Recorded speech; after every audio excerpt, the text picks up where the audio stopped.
Computer. All right, here we go again with another episode of the Pickled Dragon Unscripted.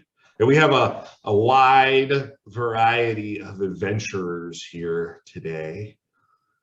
It is I, Harold the Wise, bringing you the word from Mordavia, as well as the Empire of the Iron Mountains. So without further ado, I'm going to pass it off to my dear friend, the Lady of the Plains here. Take it away. Hello. It's always a pleasure to be back in the Pickled Dragon. Yes, I am Gold Moon of the Plains of Quayshu, and I am your resident Dragonlance historian. And I will pass it on to Tyr, I believe I'm saying that properly, to introduce himself. Hi, I'm Tyr. I've been a participant in LARP since 2006, like right after high school. And then I got into Amped Guard specifically, which I'll be discussing tonight, in about 2009 in Florida, or the Kingdom of Neverwinter in Amped Guard. I'm also a very dedicated builder. I love to build. I love to teach people how to build whatever they want their fantasy dream weapon to be. I want to help them build it. And I'm also here with my friend representing Amped Guard, Vela, or Jamie Shaw. She's down there for me. I don't know where she is positioned in the rest of your cameras. Jamie, would you like to introduce yourself? Hi, so I'm Jamie, or Vela is my LARP name. I've been, LARPing since about mid-2019, I believe. There was like a year off due to like the pandemic and everything. And yeah, before that, I was very into, I've always been into fantasy, and I started playing a little bit of like D&D before I started LARPing, and always played a lot of fantasy video games. But once I tried LARPing, I was hooked, pretty much obsessed, and I've been LARPing ever since. Right on. Right on. So we'll pass it down below to Simeon. Yeah, so I'm Simeon Valant. Valant is my unit. I've been fighting Dagger here for the last about 8 years. Belagarth before that. Dagger here and Belagarth are full contact LARPs. They're buffer sports. So, you know, it's like Amped Guard, you have your rigid core and your foam and stuff, but our differences were more full contact and generally not as fast, is the biggest difference. I've been on and off running Denver for about 6 years. We're going through restructuring again, which I'm really excited about. We're going through a lot of improvements. So if any Denver people are listening, stay tuned. Yeah, I'll pass along. All right, gentlemen. I've got some friends here with me in the Pickled Dragon itself, so we'll pass it off to them. Wrong way. My name is Joe. I've been playing D&D and other tabletop games since I was 10. I didn't start LARPing until 2017, and I started off at a local LARP called Mordavia. I've tried a few of the others around as well. That's where I met Heath, the LARP Dad. The LARP Dad. Hey guys, LARP Dad here. I, at this point, have probably participated in all things physical fantasy, like that you would play at a park. 7 years LARP, playing LARP, 5 years owning LARP, happily retired now. Previous to that, I'm still currently active, 15 years plus strong in the Nerf community, which brings us to playing humans versus zombies and similar range-based LARPing to those that take it to that level. So I'm really looking forward to this conversation and to give you guys my opinions and get things going on that. Well, right on. So yeah, you know, LARPing is something that I've always, you know, since the late 80s, I discovered that it existed. I actually discovered that it existed not so much through like actual LARP play where there's any kind of RPG going on, but it was the Society for Creative Anachronism. And they would pummel each other with dowel rods that were doctored up to look like, and they were big thick dowel rods that were doctored up to look like swords. And they would wear full armor and everything, and they beat the living crap out of each other with these dowel rods. But some of them all told me about these full-scale battles where they would use foam weapons, and I had no idea what they were talking about by foam weapons. And at the time, foam weapons were, they would just wrap like the stuffing for pillows or mattresses, and then just duct tape it around, and they would go to town with one another. But they also talk about it in a role-playing sense, and I had no idea. Well, there's a big thing of foam down there. So I think that's a good segue, you know, like, what is your origin story, and what is it about LARP that hooked you, just hook, line, and sinker, like drew you in and said, you know, this is exactly what sings to me, or is important, or you know, excites my imagination.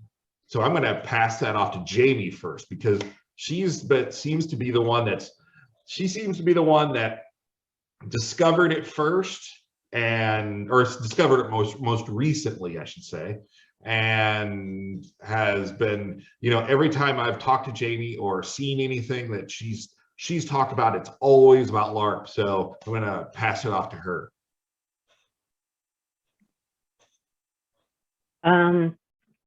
All right, where to begin? I definitely get told by people that I have the new player enthusiasm a lot. I had wanted to LARP for a while. Like I said, I was always into fantasy, medieval fantasy, very into like Lord of the Rings. That was one of my early obsessions.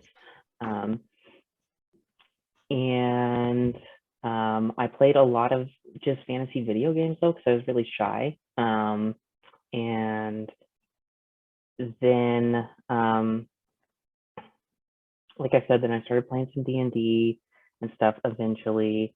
And LARPing was something I knew about, and I had always wanted to try it. And there were some of the movies I saw that featured LARPing actually made me want to do it even more. I had, in our local group, Amped Guard, I had two friends that I went to high school with that did it. And I had posted stuff on social media about wanting to come try it. And they invited me. And I actually came out to watch a couple times, but I couldn't really get into it. When I came to watch, I was like recovering from surgery, and then I didn't have, but then also I worked like a lot of retail jobs, so I didn't have weekends off. And so I didn't get to go back for a long time. And once I finally got weekends off, I remember going back to the park, and I was really excited, but also super nervous. So I sat in my car for like 10 minutes. And because those two friends that I knew weren't currently like living in the state. So I finally walked up to the park, and two really nice players introduced themselves. They were having a water balloon tournament because it was a really hot summer day. And I still didn't fight. I was like really scared. But like at least I talked to people, and it looked so cool. And I went back another day, and I still didn't fight at first. But finally there was another player who has been in the game for a while, and he was like, well, hey, come over here, like, just, here's a foam sword, like, just try to hit me. And that was really awesome. So I kind of finally started feeling a little more comfortable. And then after I did that, I joined the ditch line, which is where it's kind of like the warm up thing where there's two sides and it's just fighting. There's no like classes or magic in that. It's just like a warm up battle game. And once I did that, once I got in there and had like my first like battle, I was just hooked. Like, I was like, this is amazing. I get to like actually like hit people with swords, and I don't know, I would say I was pretty like instantly hooked. It was kind of weird because like it felt like something I should have been doing for a long time. Like, it felt like the right fit for me. And I am kind of, like I said, I had known I wanted to try it for such a long time. But yeah, once I did that, I was hooked, and I've been doing it ever since. I still love all the other things, D&D and everything, but LARP is like my main thing. So now for you, LARPing actually trumps tabletop games, right? I mean, maybe a little bit, yeah. I do love playing tabletop games, though. I like to do that when I can, when I can get a group together, which is like really hard to get a group together, everyone's adult responsibilities. Which is kind of one of the things I like about our local LARP, is that it is every Saturday. Even in the winter, we went out there today, there was lots of snow. And because like it's you can just get out there and just sword fight, have like a cool battle game. And because it's every Saturday, like it's always going to be there. So, even though everyone has their adult responsibilities, like, they might not be able to come out for a couple months, but LARP is still there. Or you can count on it being there every Saturday to go out there and have fun. And it's not just fighting. I mean, some people go out there just to hang out and talk with other nerds and crafts and stuff like that. And that's one of the cool things, is because it's, like I said, it's every Saturday. You don't have to worry about scheduling a group, at like Thursday at this time, and everybody has to be there. Not to like say anything bad about tabletop gaming. I love tabletop gaming too, but that's just one of the things that's really cool about LARP. Yeah, I mean, with a tabletop game, if one person cancels, that could be 20% of your group. For a LARP, I would imagine that you probably have quite a few people that show up. So I think between LARP Dad and Simeon, those are the two people that seem to have done this the longest. So I'm going to ask the same question as Simeon, but do you play tabletop games, Simeon? I see quite a few interesting movie props in the background there. Yeah, so I actually print my own like D&D minis and stuff. I play a little bit of Warhammer, but that's money. I do Star Wars Legions, but mostly I'm doing Dagger here, and I'm doing Dungeons and Dragons, or Savage Worlds, or alternative system. As far as like what really brings me in, it really is like the building and creating things. So D&D is great with my friends. I'm not building or creating anything. I'm just showing up. I'm relaxing. I'm having a good time. But when I'm LARPing, I've got a full leather armor kit. I'm always trying to be like top tech, in close contact with people that are the main vendors of Dagger here nationally. We're always talking about like different kinds of weapon cores and new kinds of foam. And for me, I LARP so that I can build things to LARP. Some people build things so they can LARP. I'm the other way around, and that's one thing I love about Dagger here is it's, you know, it's a LARP, but there's enough of a competitive aspect to it. You know, it's not a sport really, but there's enough of a competitive aspect that I feel like I can really, really train. I can really get in on adjusting my equipment to my play style. I can say, you know what, like, I like using a two-handed sword that's 4 feet long. What are alternatives or alternative kits to go with that? You know, like what kind of shield do I have on my arm, on my back? You know, what kind of dagger do I carry as my backup? So that's what draws me in. That's what the game really offers to me. So you enjoy crafting weapons, armor, things to make, and it sounds like it's even more. I know, Jamie, you've talked about making like dresses or, you know, other garments, I should say, that it seems to add to the immersion. Is that important in LARP, do you think? And I'm casting that at Simeon as well, because I've heard crafting now mentioned a few times. And and we'll dig deeper because I want to give everyone a chance to kind of like talk about what draws them to LARPing, but and maybe we'll talk about immersion there. Maybe I should hold that question so I don't interrupt anyone else's chance. We'll go from Simeon, and we're going to cast it off to New Orleans here, to Mordavia, I should say. I'm sorry, gentlemen, Mordavia. Yeah, we play a couple, so. LARP Dad, so what drew you into LARPing? Like, did gaming come first, or did you discover LARPing, and what is it about that you love so much? So I had a really weird kind of start to LARPing. I had done like a lot of Star Wars D20s and 3.5 D&D was out whenever I was in that kind of getting into D20s age. But I was always really involved in the Nerf or foam flinging community. So I had this kind of common sense moment where a really good friend of mine that actually plays at Mordavia, we were at college and I was fully dressed as a zombie to help push humans versus zombies. I was in the full getup chasing people down. It was a blast, still is. And he told me, he said, well, you know, why aren't you LARPing? And I said, yeah, well, that's a thing local. And he said, you are at a college campus dressed as a zombie right now.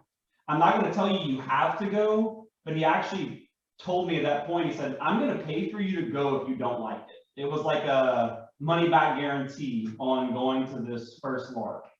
And it clicked a lot of lights all at one go. Like, yeah, you're really into the physical side of these things. You really get committed to what you're doing, and why have you not considered this? And the answer was, you know, I didn't know that was even something I could do local. You know, so I went to the first game. Obviously, I paid for it. He didn't have to pay for my game, and I'm still associated with all those LARP communities and different games local. I mean, we don't go every weekend. That would be freaking crazy. Like, you could keep the snow, but like every weekend would be awesome. But at this point, I definitely LARP more than I participate in any tabletop games. If anything, just because of for some reason, if you get a bunch of people together here and you make them get in costume and fight each other physically, they are down to schedule like 60 people. But if you try to get 6 of your buds to get together for an evening, it's like just not happening. So I can't say which one I like more. I'm going to biasedly say that I like LARP more. I kind of have to change my name otherwise. But yeah, I do definitely thoroughly enjoy both.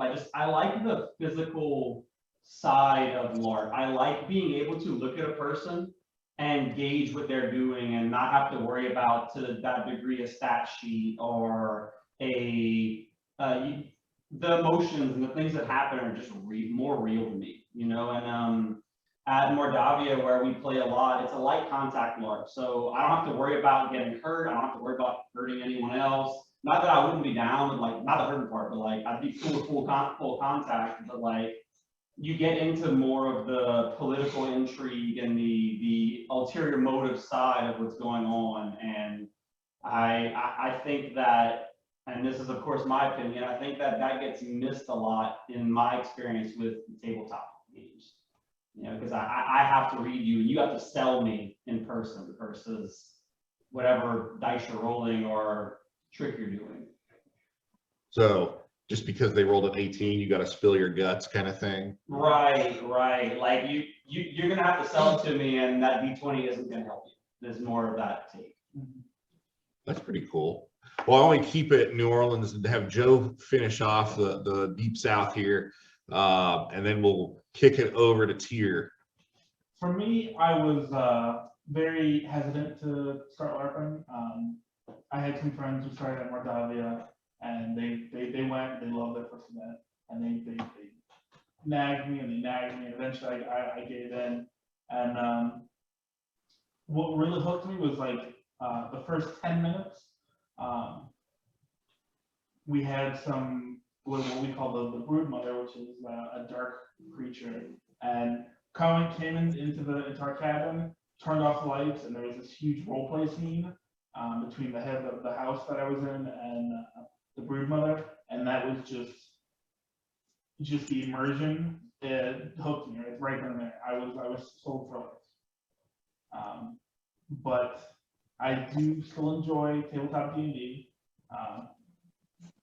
But I would have to say that LARP is definitely, if I had to pick a weekend of D&D or a weekend of LARP, I would always pick LARP. So. You know, I think it's interesting because I have run games at conventions for hundreds of players, literally hundreds of different players over the years. And the subject of LARP comes up here and there. And it's interesting because a few of you have mentioned, oh, that's something I can do around here, or that's something that's local. And I think that a lot of people don't realize, like when I first found the LARP scene back in Illinois when I lived there, it was completely by accident through just some, like it was like a 6 degrees of Kevin Bacon kind of thing, where I happened to meet the right person who said this is going on. And so I think that's interesting that kind of keeps popping up. But I don't want to take away from Tier's time. So Tier, what is it about LARPing that you love and drew you in? Was there more? I was gonna say, and did for you, did LARPing come from gaming at all, like tabletop gaming? So I developed a love of fantasy, middle school, reading fantasy sci-fi books initially. I got into gaming as like the internet became more like prevalent in like high school, and my family's ability to access a computer, well, that manifested. So then I got into gaming through like video games, and I got into D&D after I was already in a LARP. And I say LARP, it's Belagarth. It's like a boffer combat type of sport, which is more about like what you see is what it is.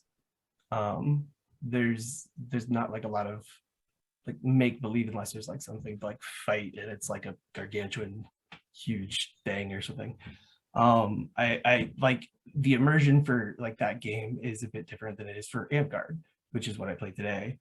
But what hooked me was like I was heartbroken like after a relationship, and I needed like an outlet, and I went there, and that was exactly what I wanted and needed. And like it taught me like this experience that you could be on a battle and you're just like fighting a person on your left, and then you're fighting 2 people on your right, and then you're running like through an opening, and it was like the thrill ride that I'd wanted since like growing up with roller coasters. It was very exciting. So it's like a bit thrill seeking, a bit fantasy, a lot of fun, very physical. And that drew me to Belagarth. That wasn't very sustainable. It was a fledgling kingdom at the time in Florida. I live in Colorado now. It was called the Lowlands. I don't even know if it's still active. I actually navigated through several other LARP, like through another LARP and experimenting with other LARPs on my way to Amtgard, with a small LARP in Florida that was called Way of the Sword that became very popular in conventions. It was like all, Far East themed.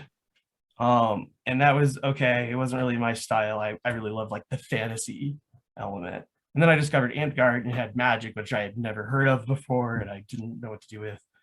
And there's a lot of information, but Amtgard had its own hook, which was really the people and like their willingness to teach, which I did see in Belagarth with the extent of like weapon, gear construction. But the diversity of people playing like Amtgard for their very different reasons like blew my mind. You have people who go to Amtgard to like work on sewing, and people who go to Amtgard to fight as hard as they can, as much as they can, or people who want to be like spellcasters. And the variety of people keeps things interesting for me. Because I'm always meeting new people who are really excited, and they always want to do something. Like two brand new players are going to want to do two different things usually.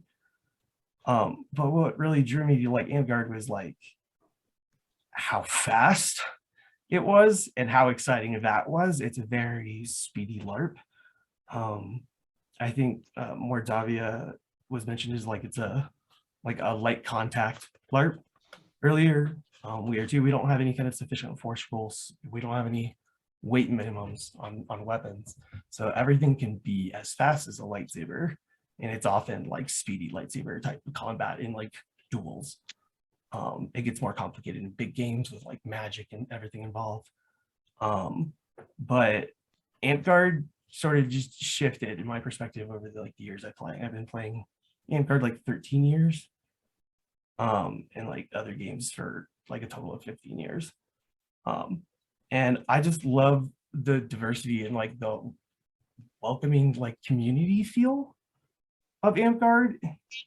You have like a bunch of different people all like interested in various different things, all being equally wholesome with you. And I really love that.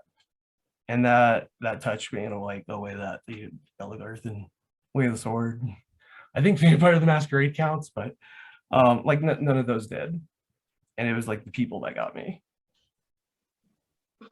Yeah, and that's the thing about gaming in general that I've found is kind of like a unifying thing, is that like I've run tabletop games where I've had captain of a firefighting house playing at the same table with somebody who's working retail at a shoe store, and like all different levels of economic and social backgrounds, and it's kind of like a unifying force where you're suddenly not Joe the plumber and Vincent the neurosurgeon. Now you're a dwarf fighter and an elven mage, striving to right wrongs, right? And I think that's something that's always drawn me to any kind of gaming in general, whether it's and I'm kind of lumping LARPing in there because it seems to like LARP seems to always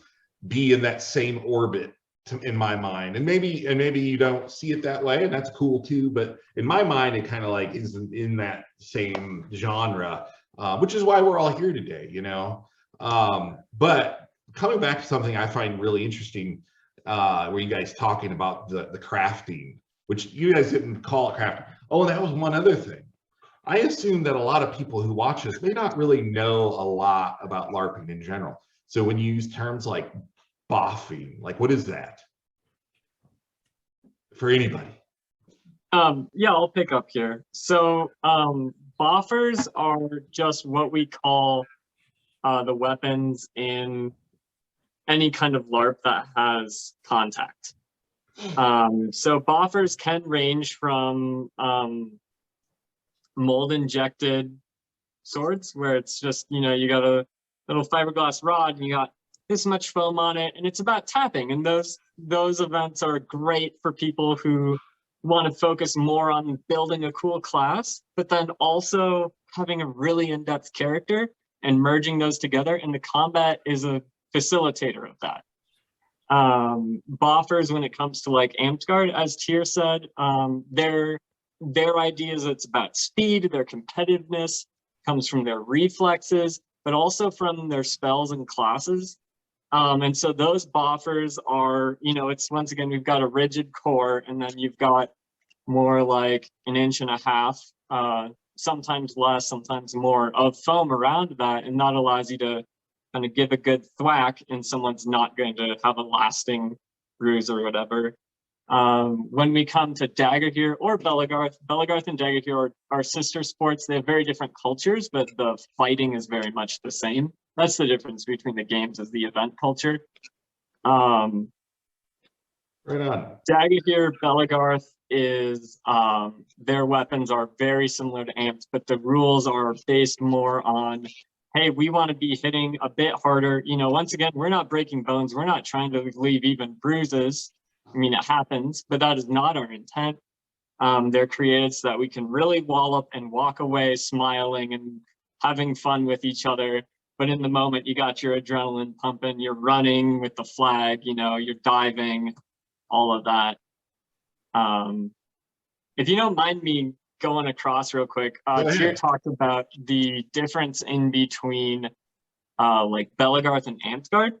I think he was totally spot on with Belagarth. I haven't dipped into Amtgard very much. I know a lot of people, they've come to our parks. I have not played it, I've watched some, that's it. Every single Amtgard person I've known has been fantastic. I've loved them. Their culture locally, I don't know about nationwide, but locally here is just amazing.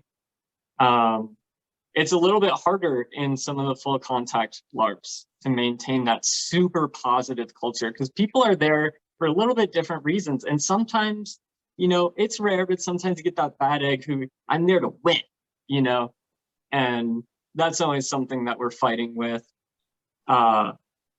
Belagarth is what we usually call stick jocks, where they're there because the sport is fun. And they treat it more like a sport, right? It's not all about winning, it's about having fun. But it's, you know, it's a soft LARP and a heavy fighting.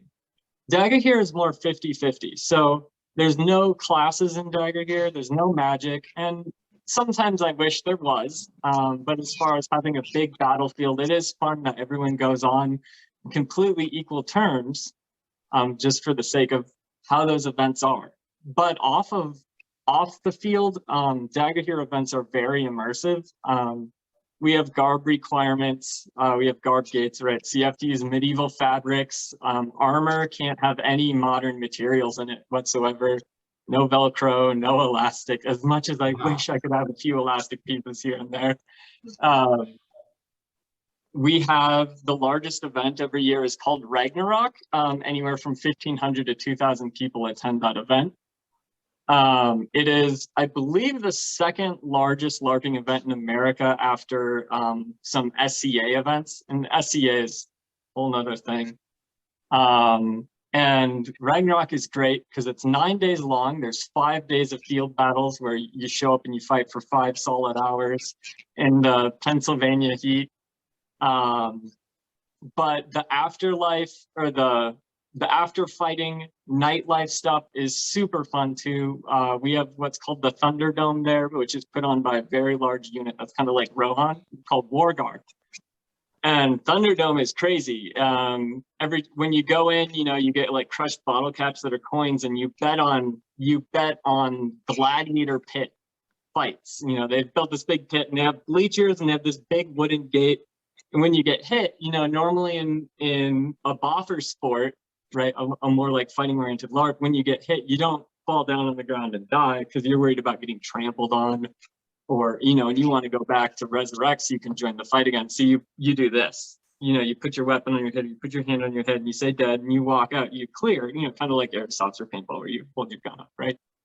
That's to facilitate the combat. No, in Thunderdome, when you get hit, you fall on the ground, they grab you by your feet and drag you out and toss you out onto just a sack of potatoes or hay or whatever they got out there. And then this big wooden gate drops, and the next person doesn't enter the arena, you jump over this wall and they start fighting immediately.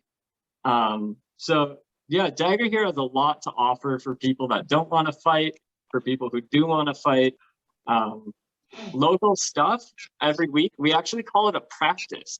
It's just a fighter practice because you're practicing for the events, because the events are where you have the immersion. So yeah, if anyone's interested in Dagger here, I believe it's just daggerhere.com. DAGORHIR. So I would check that out. And they're mostly present on like Discord, if anyone knows Discord. It's not like super active, but if you post in there, people will respond and they'll plug you into your local group, and your local groups are always on fire. There's always people talking about cool stuff.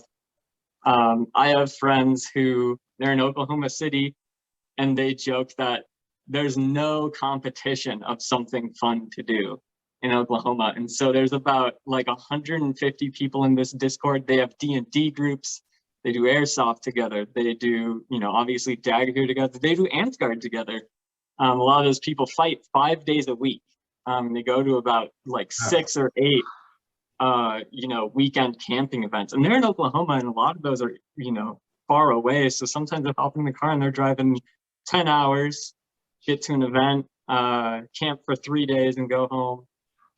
So Dagger here is about traveling, and the community is about national. Wow. So are you guys doing your research right now? Yeah. Oh yeah, yeah. And shout out to Tier for doing the cool little, this is what cores look like, this is what foam is, all while that discussion was going on. That was a solid assist there. I'm just trying to be a good support. That's it.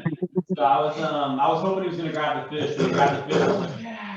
So Bring out the fish. They want the fish. I just wanted to, like, when we talk boffers, one of the things that you can do in light contact that usually you're not gonna get away with in more of your heavy stuff is you can go for that kind of more aesthetic thing where you have like more of a latex where your wood grains look like wood or your spikes look like spikes, things along the lines of that. Where, yeah, like when people typically say boffer, they're talking about these pool noodle-esque or safe to really wallop someone with weapon, you know, where this is not gonna, like, where we're talking about injuring someone in a full contact LARP, this is not something you're gonna want to hit someone with. Oh, wow. So it's just I guess what I'm more adding is to show that variation, but also the depth of, we totally allow boffers at light contact, you know, but if you want to go that extra step and, you know, you got the aesthetics or whatever you want to do, is just LARP. One of the things I love so much about it is LARP is so personalized. You can, in every community I've been part of, like, you could be as serious as you want. Let me take that back. You could almost be as serious as you want, and or you could be as lighthearted, having fun as you want, and you're gonna fit in and it's gonna work out, you know. I think the variation is amazing between the LARPs. Like, there's LARPs that I wouldn't enjoy very much. Dagger here's my favorite. But I'm not saying Dagger here's the best. I don't think there's a best LARP. I don't think there's a best boffer. I don't think there's a best mold injection weapon. I think, like, people bring so much to the table with a LARP. They bring their own identity, and they also bring their character's identity. And it's such a freeing experience. And I love how many games there are. And I think it's amazing. I mean, you've got the foam club there. Yeah, you could never use that in Dagger here because you'd be worried about the little spike hitting someone in the eye or whatever.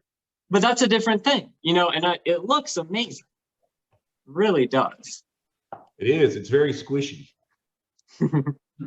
You know, So it's I am amazed at how much love for the fantasy that I am hearing is going on, and I think that's awesome.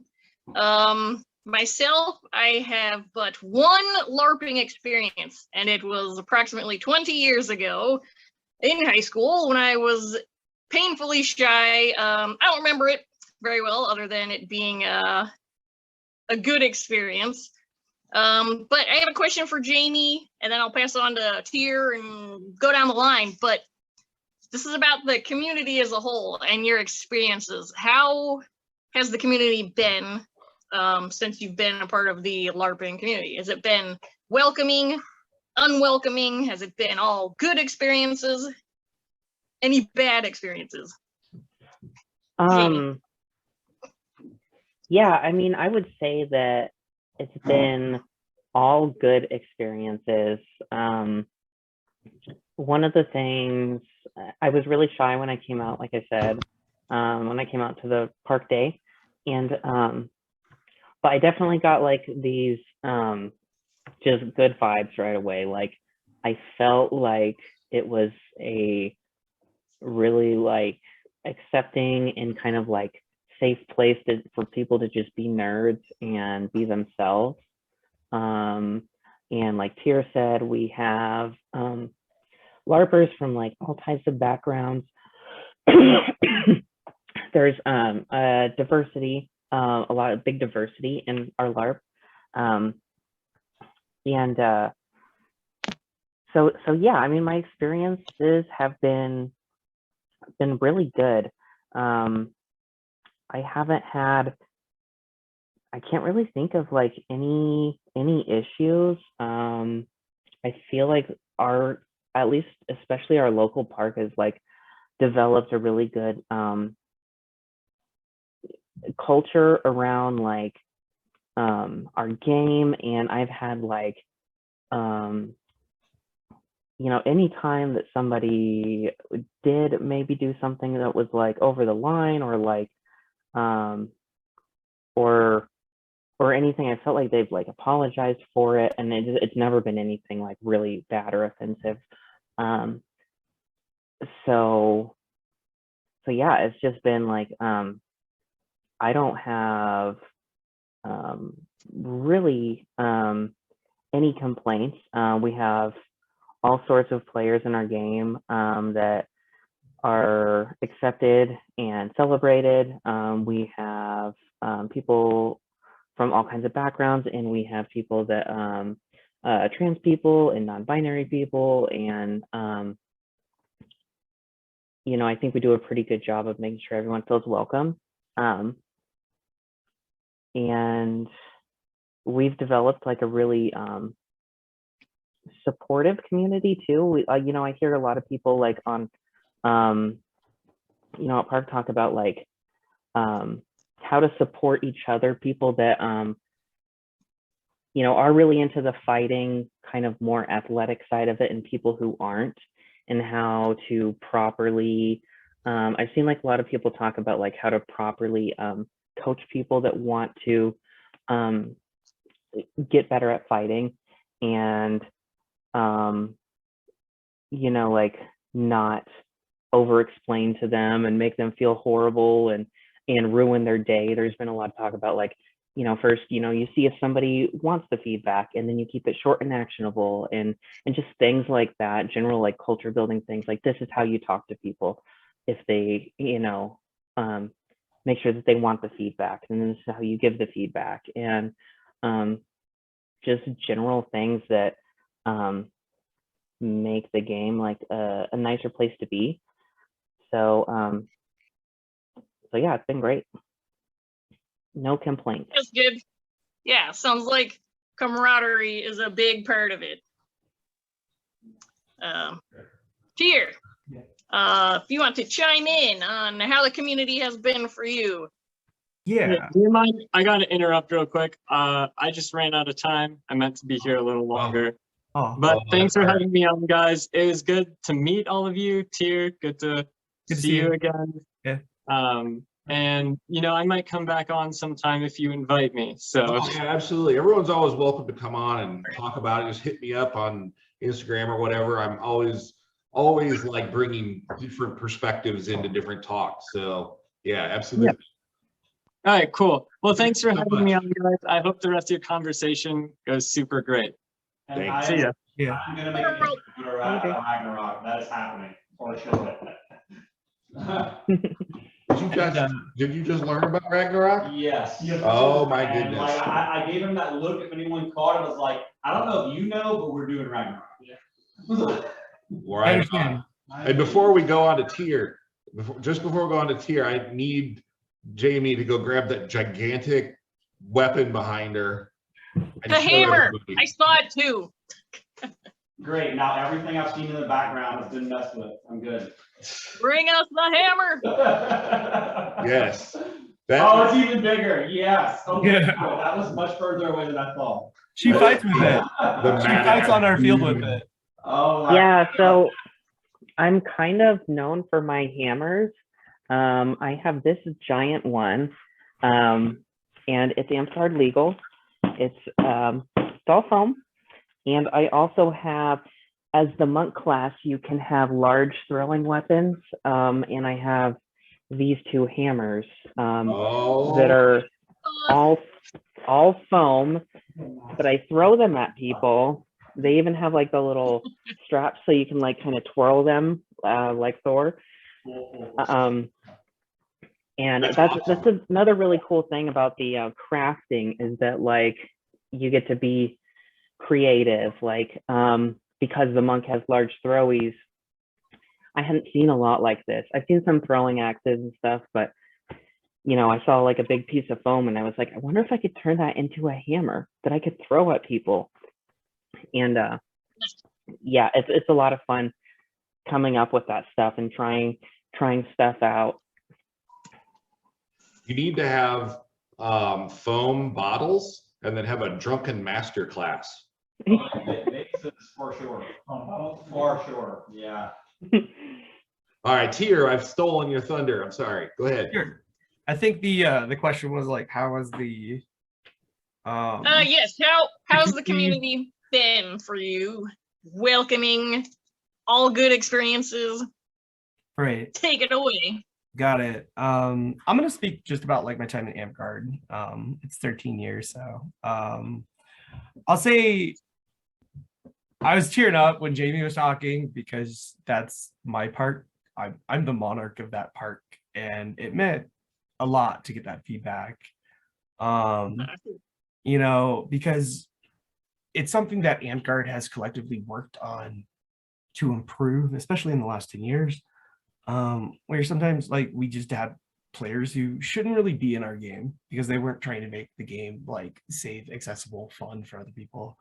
And so to get all that like positive feedback on like what our community has been, it's really touching and it feels like special and like warm fuzzies, and it's great. I think Jamie showed up at my event of the single and water balloon tournament. As an event I came up with to run as like a fundraising event, like spectators could buy water balloons to check at the participants. Yeah, and it was just fun. And then at the end, we all cleaned up together.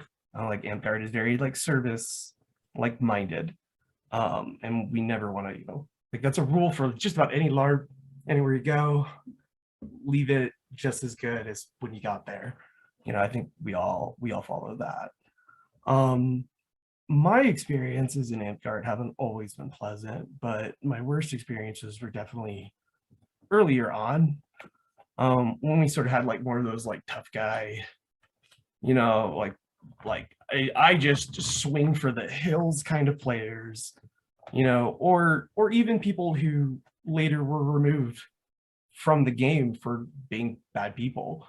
And Amtgard has really worked on trying to cultivate more like community minded people and like a community mindset and a mindset that respects people, you know, regardless. And so getting that feedback was just like, oh, it's like a little bit like we did it, but like also like, you know, you can never sleep.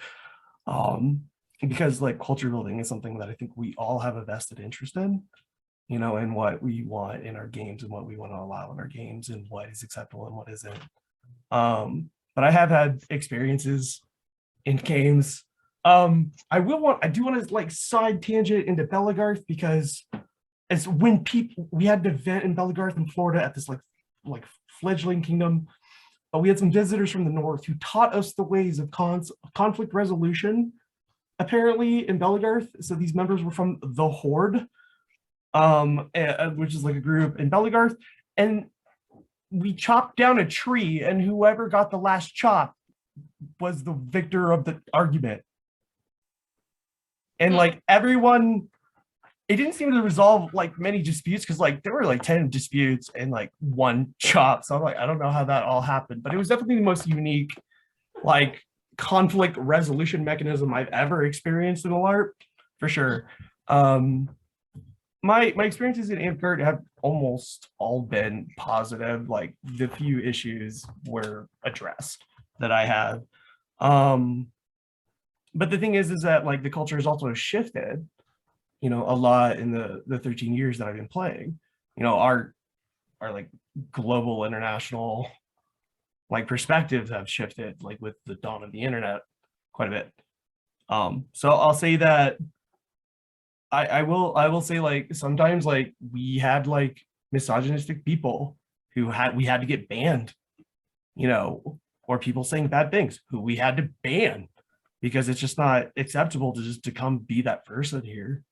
You can't just like, we're not going to give you that platform here, you know. So like those things happen, but part of like the organization and the structuring of Amtgard, it puts people in charge, and it creates like these avenues for getting these things addressed, you know, in a quick way that like no one's still satisfied because it happened, but at least everyone, you know, like will find it acceptable that something's been done rather quickly. So I'll say that. But it's been complicated. It's overall like a complicated thing, because I've been part of other LARPs too. Anytime you're dealing with, I mean, like I'm used to dealing with D&D groups, you know, like, you know, 4 to 8 people, and those are only 4 to 8 personalities that you have to all come to an agreement on the proper etiquette, right, at the table. Whereas with some of these events, it sounds like you have hundreds of personalities that you have to blend together, and it seems like a monumental task, because you'll never make everybody happy. You can just only make most people happy, right? Right. It's certainly complicated when you add like drinking into the mix at an event, for sure. Because Drinking then you makes might have like everything 100 or 200 like people who are a little bit more belligerent than they might otherwise be. Or just weird. Their drunk selves come out, I'll say, and everyone's got a different one of those. Oh, you hit the nail on the head right there. You want the happy drunks, right? Yeah. Not the belligerent drunks. Right.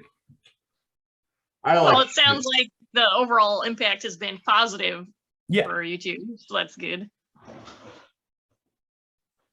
Gentlemen. Yeah, I absolutely feel everything that Tira's talked about here. I agree on.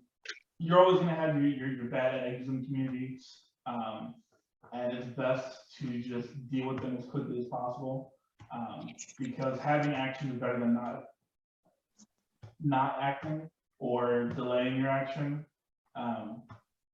And just like he said, we've had issues in the community, and for the most part, most has been taken care of relatively quickly. But what I do like about LARPing down here is that we have so many different communities. I think there's 4 or 5 different local LARPs within, what you said, 2.5 hours? Yeah. We probably have 5 LARPs within a 3-hour radius.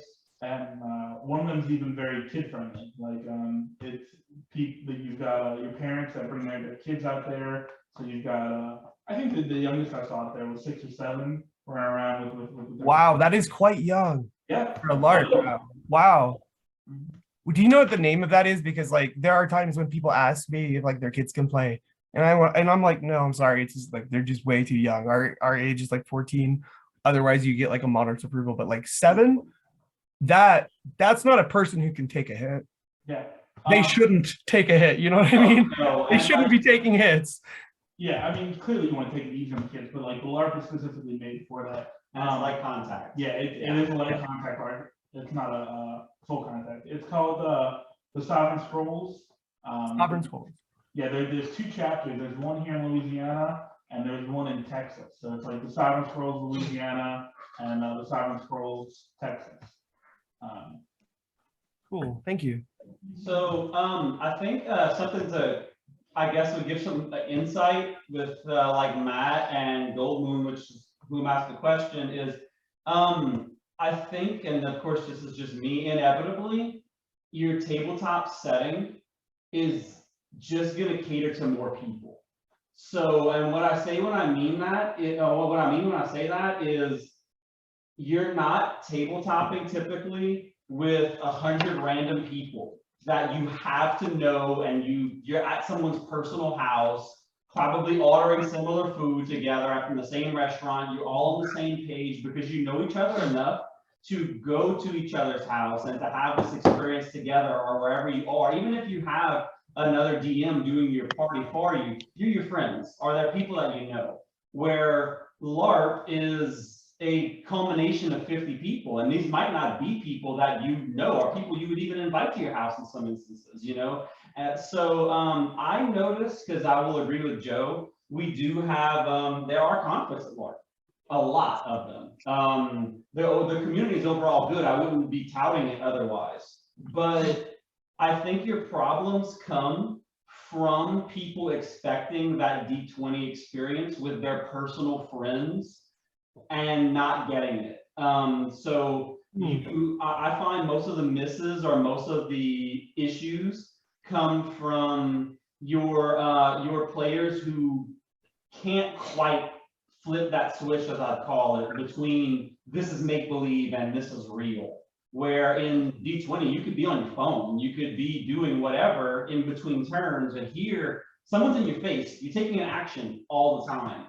And the unfortunate reality is, while I'm here, Joe's here, Jamie's here, Tier's here, we've decided that's something we enjoy, that's something that we are content with. There is no turn base. You're going and you're fighting, and this is happening. So some people crumble there, especially while maintaining character. Or in our combat, you say combat practice. For heavy contact or full contact LARP, you guys are just hitting each other, it's fine. I have to hit you and I have to call a verbal, and I have to say, this is what's happening, and you know, strike, pierce, 50 massive damage, or something along 50 wood damage, or something along the lines of that, and hit you, you know. It's really easy to I'm kind of going on a tangent, but unfortunately, the LARP isn't as catering to D20 as D20, in my opinion. For the people that it caters to, it is an exceptional experience. I recommend everyone try it, everybody. But I'll also say, you're going to know if you like it. And if you try to force fit it, that's going to be where you have those issues. If you're trying to make a LARP work for you that you're just not clicking with, or something along the lines of that, that's going to be where you have your problems.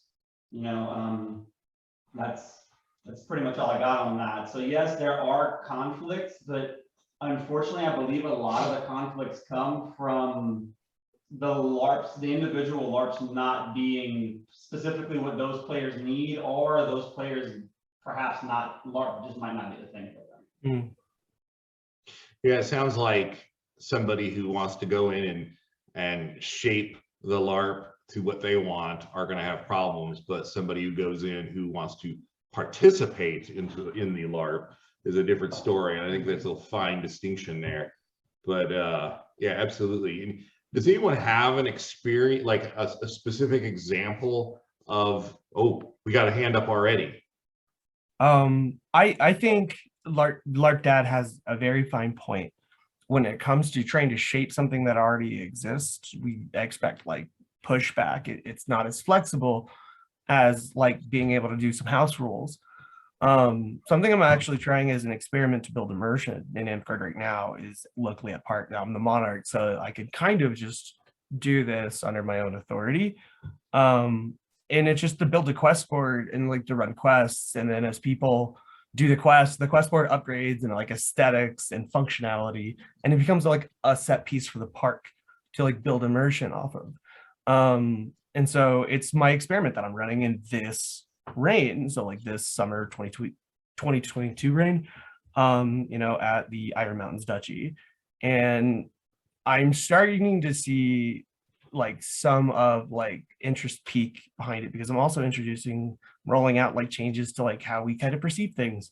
there's like there's flexibility in the absence of language, I'll say, and what you are explicitly like not told what you like can't do. Like if you aren't told like, hey, you can't do this, then it's within your realm of possibility. So I'm trying to seize that and like build more of a sense of immersion in a way that is a bit like I'll say like slow, so it's not overwhelming.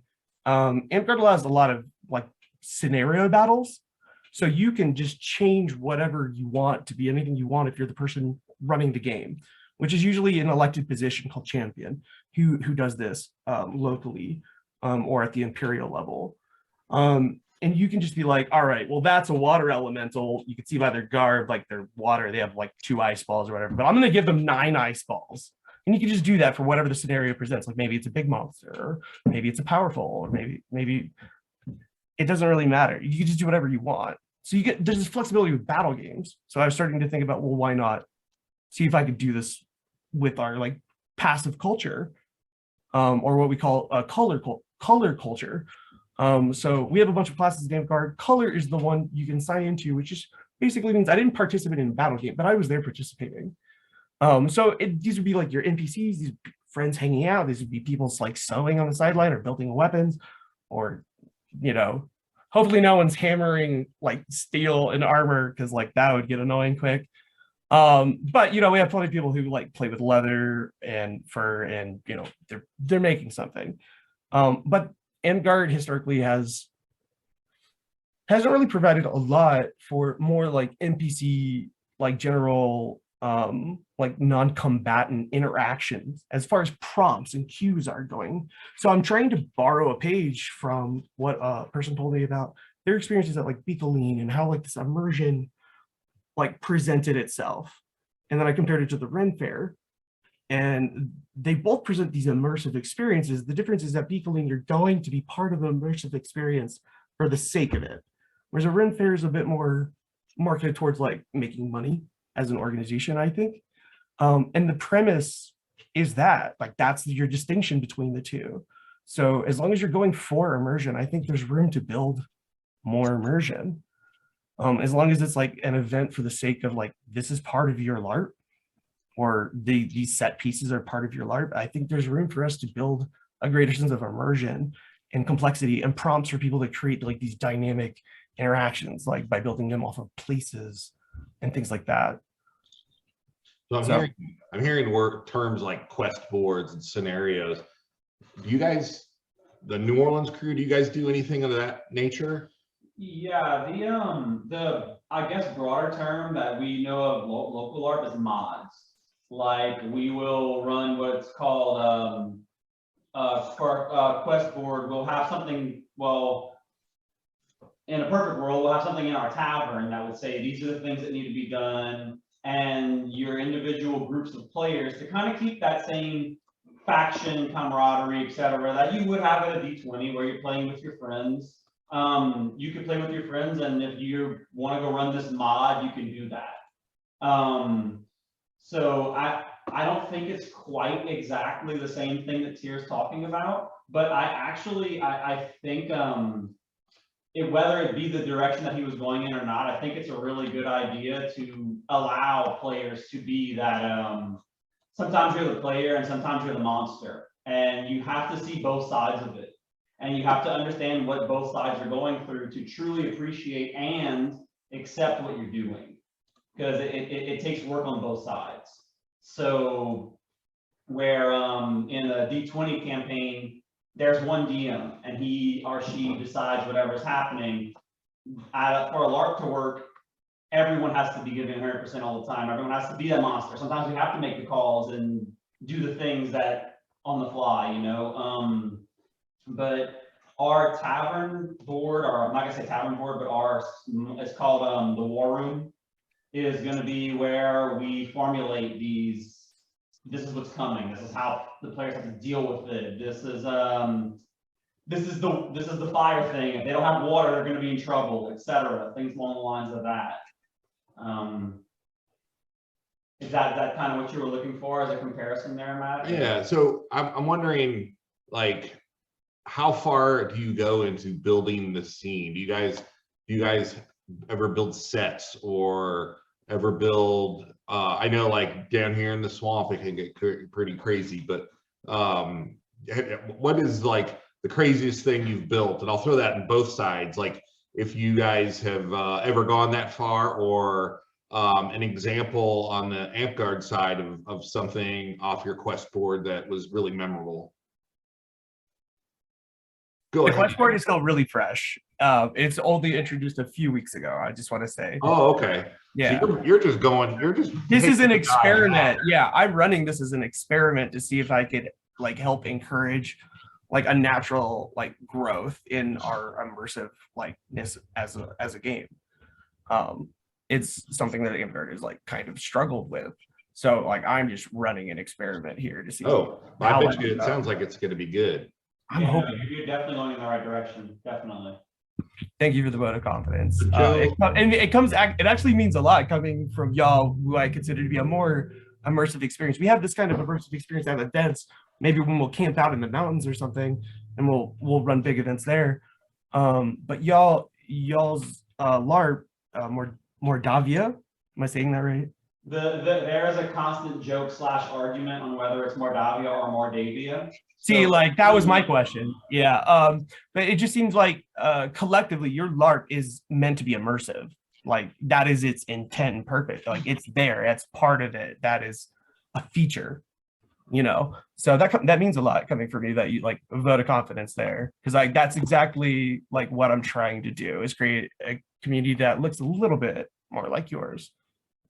Well, I really like that variance because we are coming from it's a coin, but we're on each different side of it, right? And I really like the perspective of, yeah, our light contact, what we excel at is making it look real, but like, am I gonna go fight at Ragnarok dressed in this? Probably not.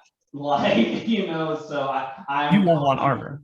Yeah, I'm totally catering to what I can do at the LARP that I'm playing at, whereas that does cater to immersion. That does cater to, I mean, we built this massive pillared obelisk that has activated lights on it that have to be activated to walk through the gate when the world ends at our game. I would love to know more in a DM sometime.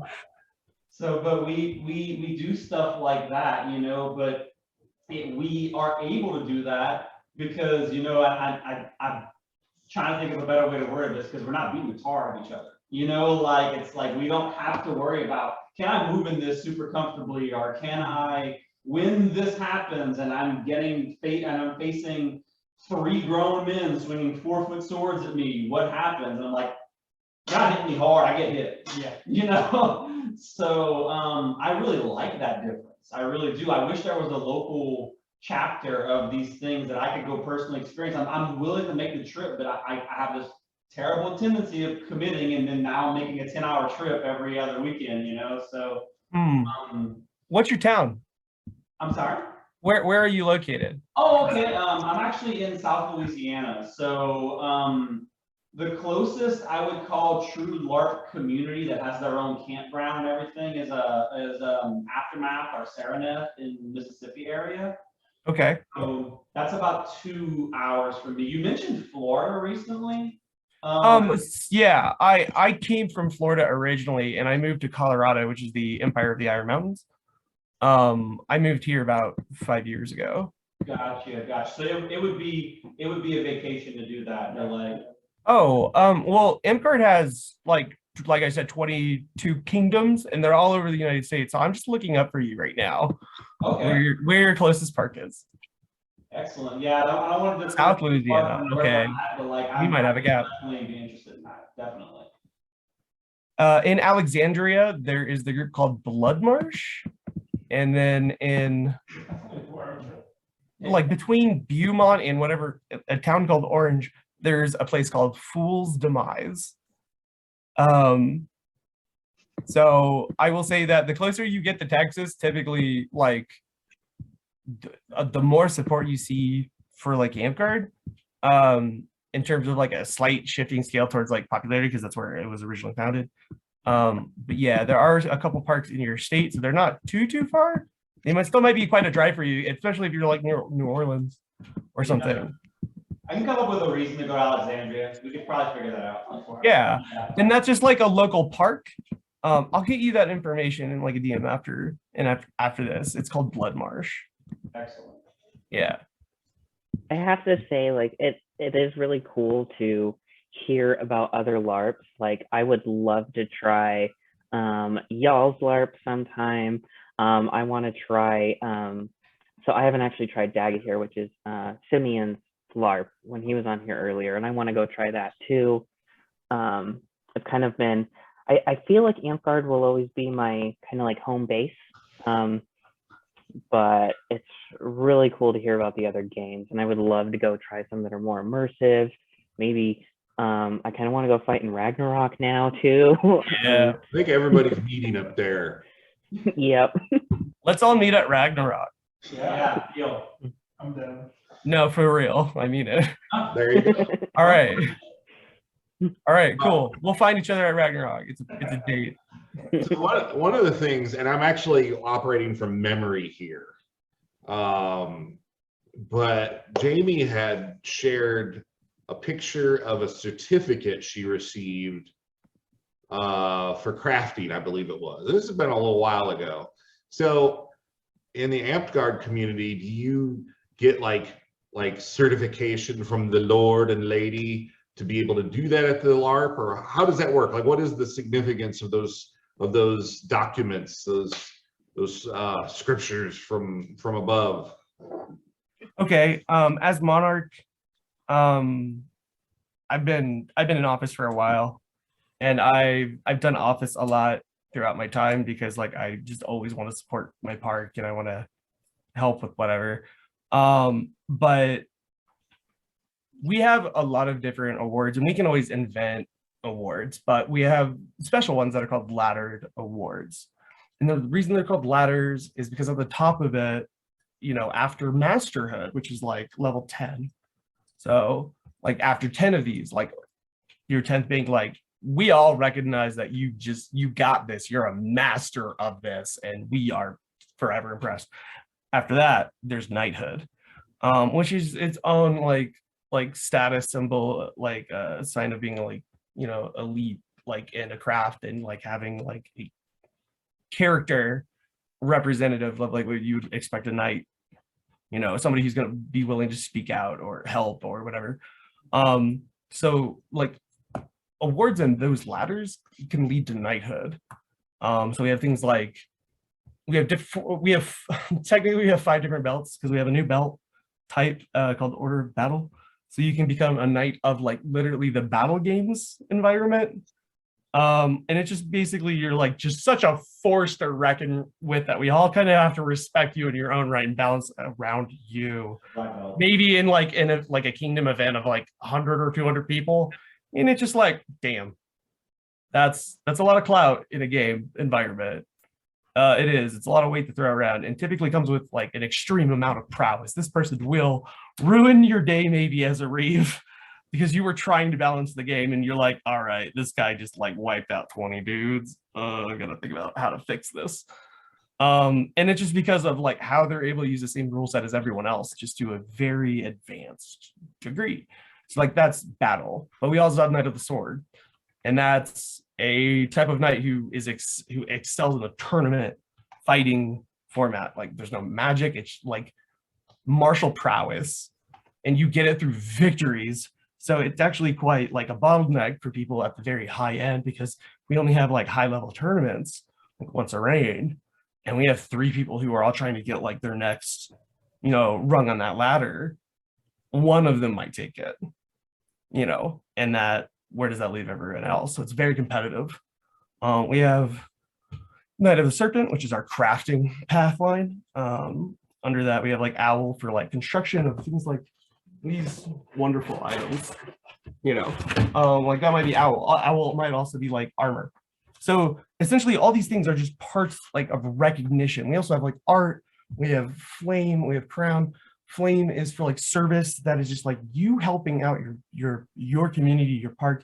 So like we even recognize like members of our community like in their own right of like being an essential like person who like helps make our volunteer like organizations function, because we are, you know, a 501c3 type nonprofit. And essentially, like anybody in leadership or out of it who's doing something of service is a volunteer helping out, you know. And so awards are a way to recognize like the efforts and contributions of our members, and to like show them that we value them, recognize them publicly, like we did at court. Like, may I please have Villa before the court? And then she'll come up and do a little knee or whatever, which I usually don't let anybody do. And then like for these achievements, like we recognize them publicly, and that's like a way of us knowing each other and, you know, knowing what we do for our community. And so it builds community pretty well, I would say.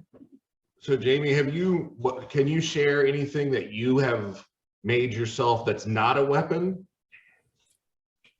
Made that's not a weapon. Yeah, actually I have, let's see, actually what I'm wearing now, so it's one of the first, not the first, I made a couple t-shirt tunics when I first joined Amtgard, but a lot of things people make is garb. And what I'm wearing now is something that I basically found a clearance dress at Walmart, and I cut it, added eyelets, made my LARPing outfit. This belt I bought. This belt was actually made for me by someone I'm belted to. I'm her page. And she's been teaching me some crafting stuff. But yeah, I made this outfit. I was really excited because it has pockets. Pockets are important. Pockets. Yeah, and then, you know, I got I think like a first order of the Garber when I made this, and because it was like one of the first LARP outfits that I made. My friend that I'm belted to, she's teaching me some more sewing stuff now, so that I can kind of level up my Garber game and maybe get more. For me, it's more about making this stuff, but you know, if I progress my skill, I might get more of those awards. She helped me. She actually was showing me how to follow a pattern, and we made like a medieval shift, and that I could wear like under various outfits and stuff. And let's see, trying to think. I mean, mostly though, I've made my weapons, and then the couple outfits. But yeah, it's a lot of fun learning that stuff. I'm really liking learning more about sewing. There's definitely a lot of like kind of ideas I have for outfits, but I haven't been able to create them. But now that I have someone teaching me, which is another great thing that you can find at Amtgard, I've, you know, hoping to be able to make some of those things. So yeah, I did have a fancy, one of the things I shared was a fancy red dress that she made for, well, I got it, and she like, she basically fixed it up. She took off the sleeves, made these cool armbands and stuff. And she made that for me. So I know that's one of the things that I had posted that you might have been talking about, but then also the shift that I mostly made with her. But yeah, there's definitely all kinds of things that you can make in Amtgard, or really in any LARP. I know that there's people that do leather working and are making like leather armor. Even we have people that do chainmail, and we have one player that makes really beautiful like scale mail armor. And yeah, you see all kinds of cool stuff, and you can learn about it. So yeah. So one of the things that Joe mentioned to me earlier really rang, and it kind of goes in with the you know, it really sung to me because it goes in with the immersion factor. But the loot, Joe, you mentioned the hats. Oh, yeah. You can actually score loot in different scenarios and quests and stuff. Actually, both of these items on my head are things that I got from plot, that were just items that were left behind that I just picked up. This was actually an in-play item with stats and everything. So I know that's pretty cool. Being able to acquire items and then integrate it into your character. I think that's a great idea. Maybe it's something you can play with down there, Tier. Yeah, and I one of the things that genuinely like draws and still every time it impresses me, it just gets another level up, is the ingenuity and ability that these people have to craft stuff. Like, you set a LARPer in a Goodwill and they could outfit an army. Like, it's just unbelievable. Like, I have so many talented friends and so many people that are willing, like, I don't know, I almost feel like out of the community, it's like I could do this for you, but it's a commission, et cetera, things along the lines of that, where in this aspect, at least where we're at, it's like, how can I help you do what you want to do? How can I turn your vision into this, like you got this item in play. How can I turn this fish into a sword for you? You know, and like that is incredible. You know what? There's times when I just sit back and think, it's like, I worked on this for 14 hours, and you know, people outside of the circle might tell me this is absolutely crazy, and I'm holding this little thing, and it's like, all of my friends are gonna think this is awesome.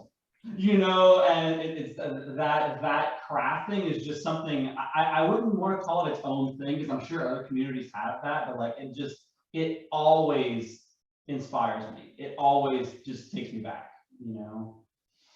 And so tell us a little bit about your character, LARP Dad. You got some serious get up going. So this character actually is a half orc. I didn't know what to expect for you guys, so I didn't do the whole green everything. I just went with a kind of traditional barbarian. I am a perfect balance in my costuming. I like to say that, it's probably not. Where if I know someone does something grossly better than me and it's the vision that I wanted on my body, like this armor, I actually have a friend in Spain that this is all hand hammered. This is all stuff that a friend did for me with my vision. We drew it out together, things along the lines of that.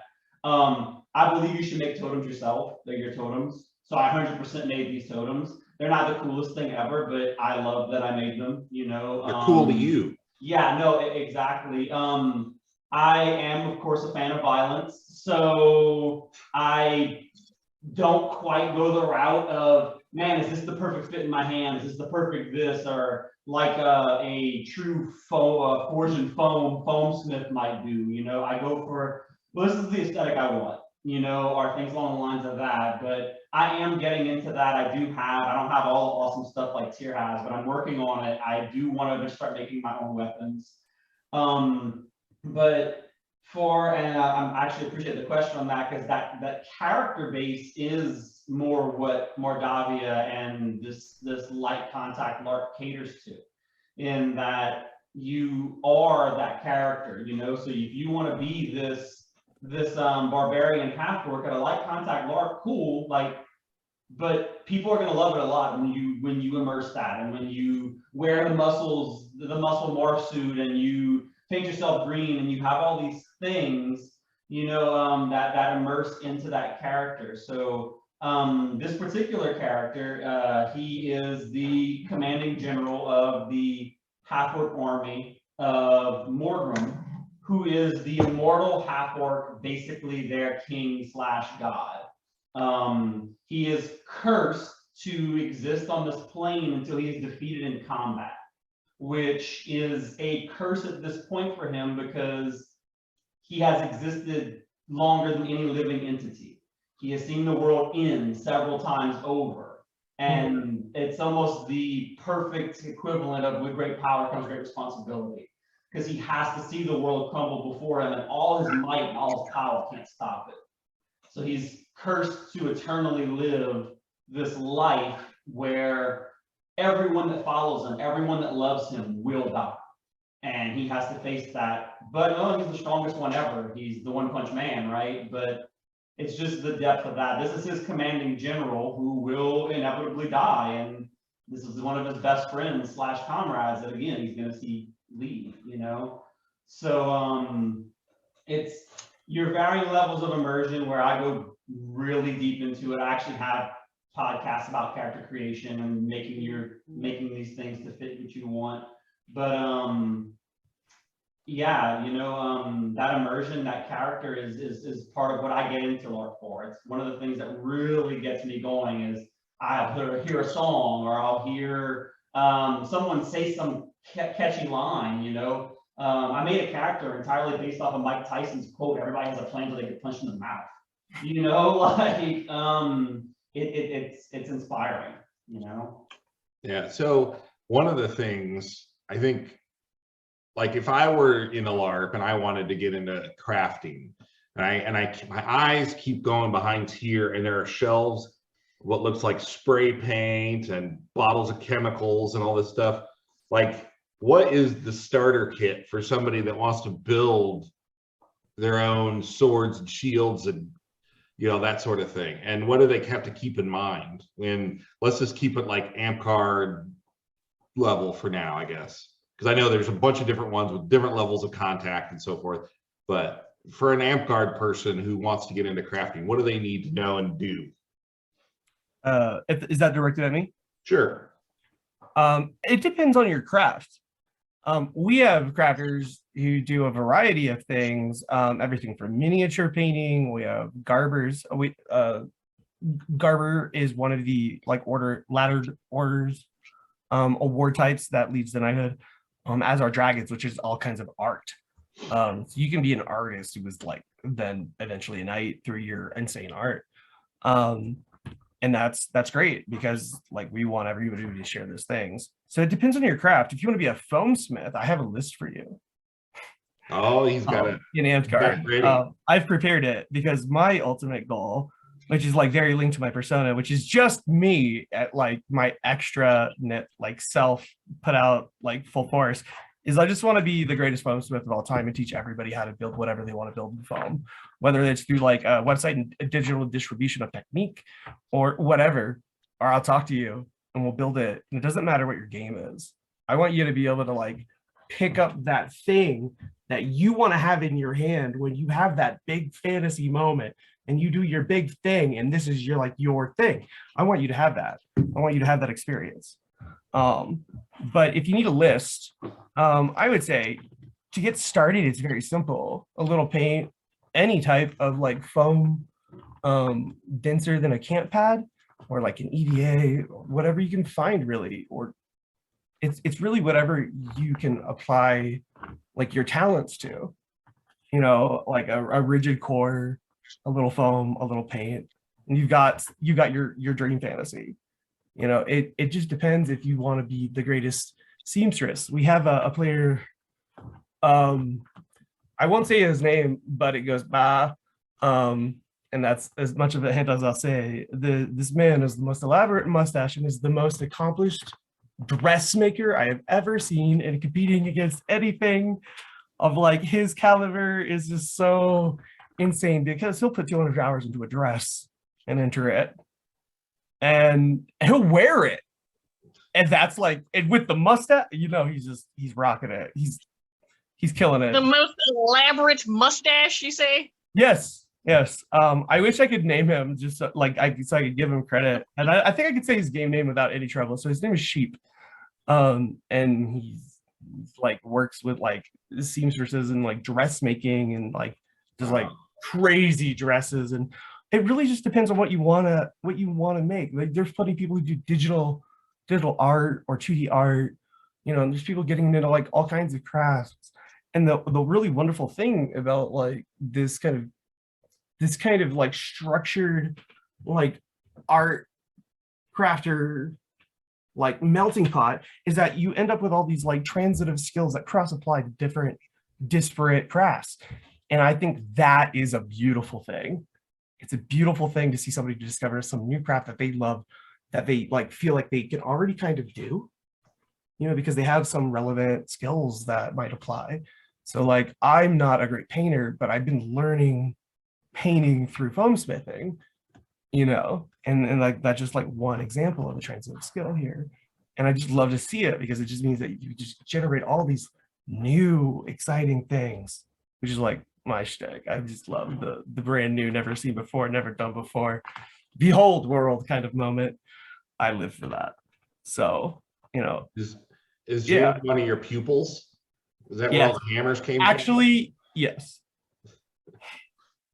That's pretty Okay. awesome. So your list, is that available online on your website? I will provide it for you. I'm in the middle of building this website to like put out all the techniques, actually, and I'm currently transferring everything from like Google photo albums like to this website format and trying to make it work. So that I could list all the techniques that I can claim like these are for use because either I discovered them on my own or I had permission for the person who made them. It's not like restricted or anything. So if you're putting it out on a website, yeah, just shoot it over and we can put it. It's not ready yet. But maybe by the time this publishes, yeah, I'll work really hard on it this week. How about that? And then we could just put it in like some link. And then we'll get it out there. I would love that. To enjoy. Yeah, I would love to see people like building like off of what I can share. That would be awesome. And I think that's awesome that you would be willing to share that because it just goes to show that this is not a competitive. It's a competitive community. It's about, growing and building something together as opposed to these are my secrets, Right. My sentiments exactly. Like it's through open discourse and knowledge sharing that we can all entice and encourage more people to flock to our games, and like be part of our community and bring their wonderful selves and their wonderful ideas to our community and enrich us with like, their presence and their company and their own bag of flavor. So go ahead. I've got a question on a social aspect once again, because I guess most of my background is reading, playing video games, and Magic the Gathering. And so, quick story as far as Magic the Gathering goes. You go to like a Friday night Magic tournament. You'll play against one player, and then they leave. It's very competitive, as I'm sure you're probably well aware of, and you'll probably never see that person again. Now, when it comes to your guys' community, do you make and keep friends that you're playing with? Do you see these people only when you're doing your battles and whatnot, or do you see them outside of the LARP world? This is for anybody. I see people all the time from my LARP community, and I know that people make like intergroup friends, even between like different parks. So like we're in Denver, we're the Duchy of the Iron Mountains. In Colorado Springs, we have like Dark Moon, and then Northern Holdfast is in Fort Collins. So we're all along like I-25 in Colorado, and we see each other and hang out. Like not everybody with everybody kind of thing, but like you find like the people who like gel together. It doesn't really like, it's not like cliquish because there's a lot of like mixing of just various groups of people with various groups. Like it's a great way to like make friends outside of the game too. Yeah, I've met some of my best friends through LARP, and even in the short time I've been in it, I mean, I have Matt's one of them, and it's just you meet awesome people that have similar interests because usually you do go to these places and you're like, oh, you like Dungeons and Dragons too? Well, maybe we can start a Dungeons and Dragons game.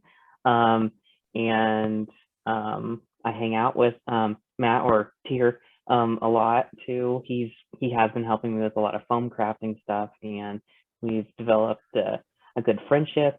And sometimes, after park days, people will go out to eat, which is always fun, like having a bunch of people in their LARP outfits go to a restaurant. That's been a lot less with the pandemic, but I'm sure like that'll come back at some point, and that's always great. So there's a good community that kind of lives on outside the park. Or we'll get ice cream. Yeah, Nice. I've also met a lot of good friends through LARP that there are some people that I only see at LARP, and it's great to see them. And then there are others that I see every other weekend or every week. So there's to I guess touch on both ends of that, because you actually brought up a really good point on that, Ashley. Is so there are both sides of that. I have made a lot of friends there at LARP, and there is, because you all share the passion for nerding, right? You know, we're all showing up somewhere in costume and fighting one another.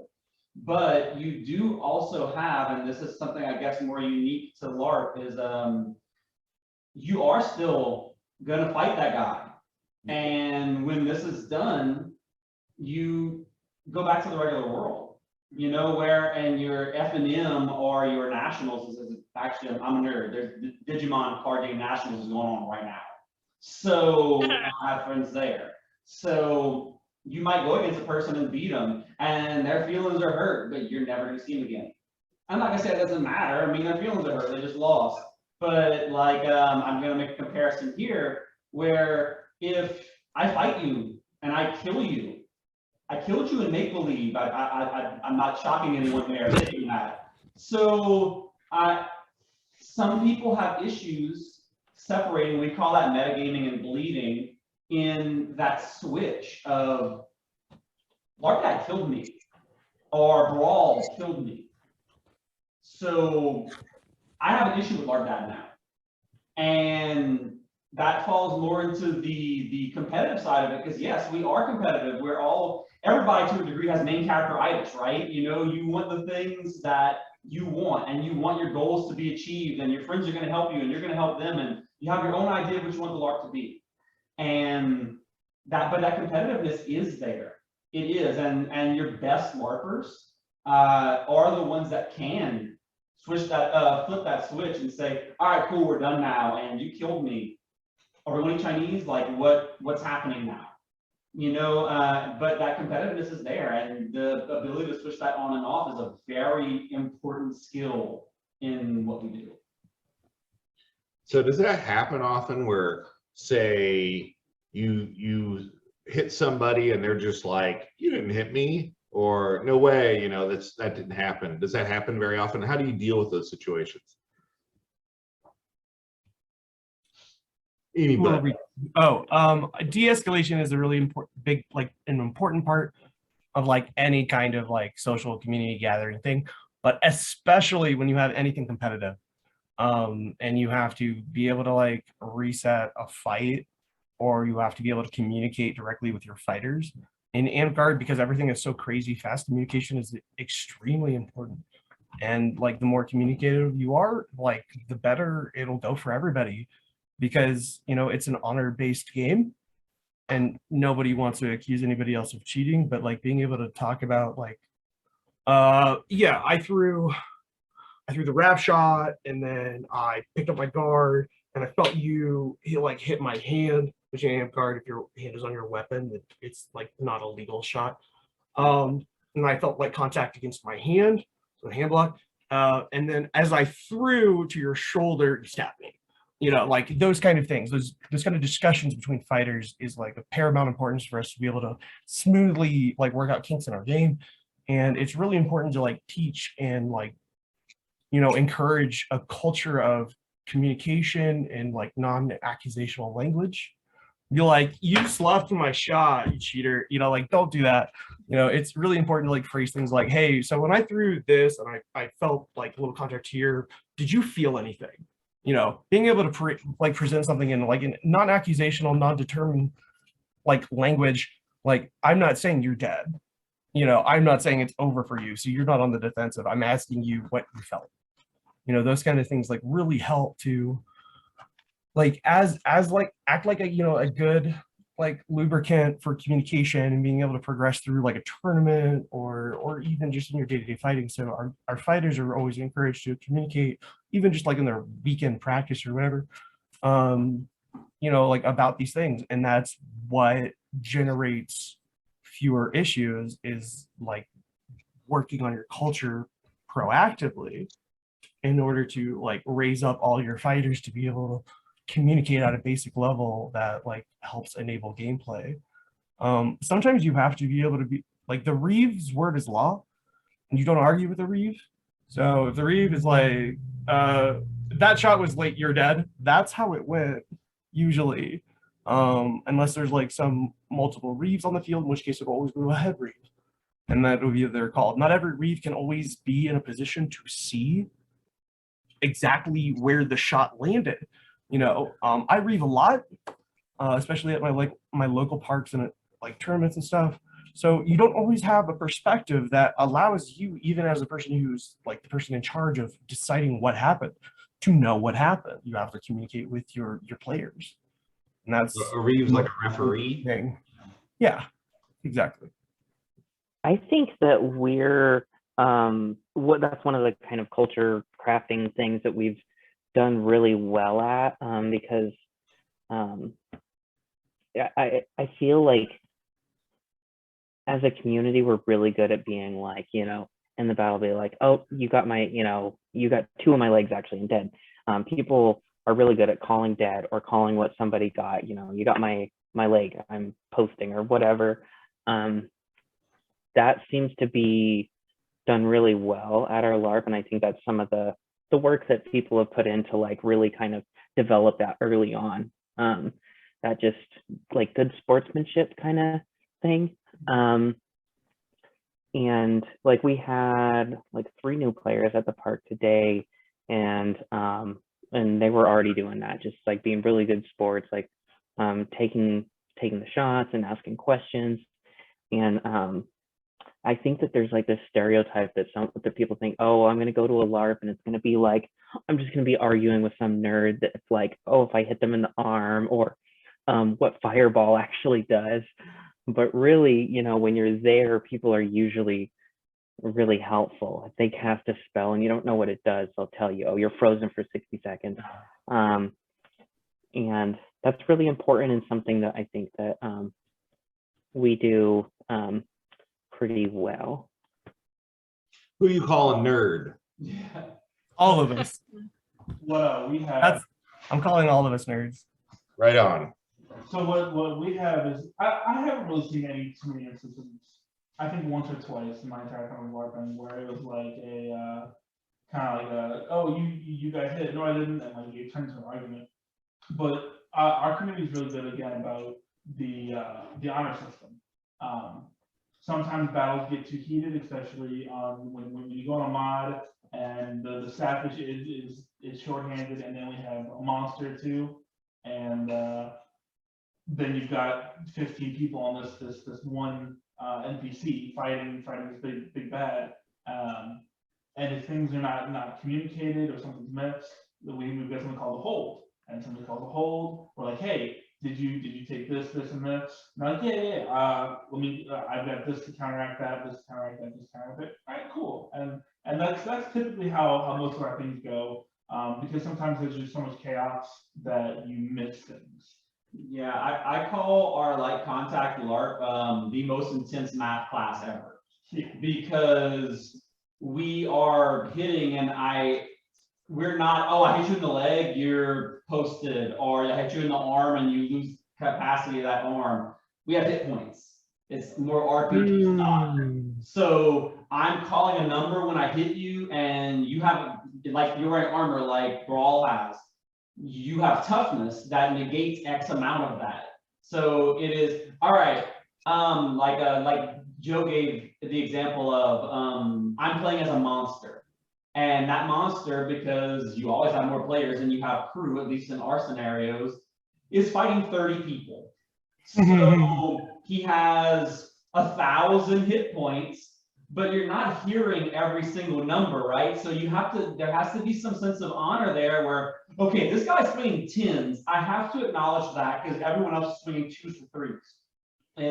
It's things along the lines of that, you know, but one of the things I am really proud of my community in is I agree with Joe that even in all this controlled chaos that we subject ourselves to, they're really isn't too many. Hold, okay, no, what you just did is bull, and it's not how it works. You're cheating the game. That doesn't happen then. Now, there's going to be some petty resentment later. Oh, I died, and I thought that was bull, and I don't think what he did was right.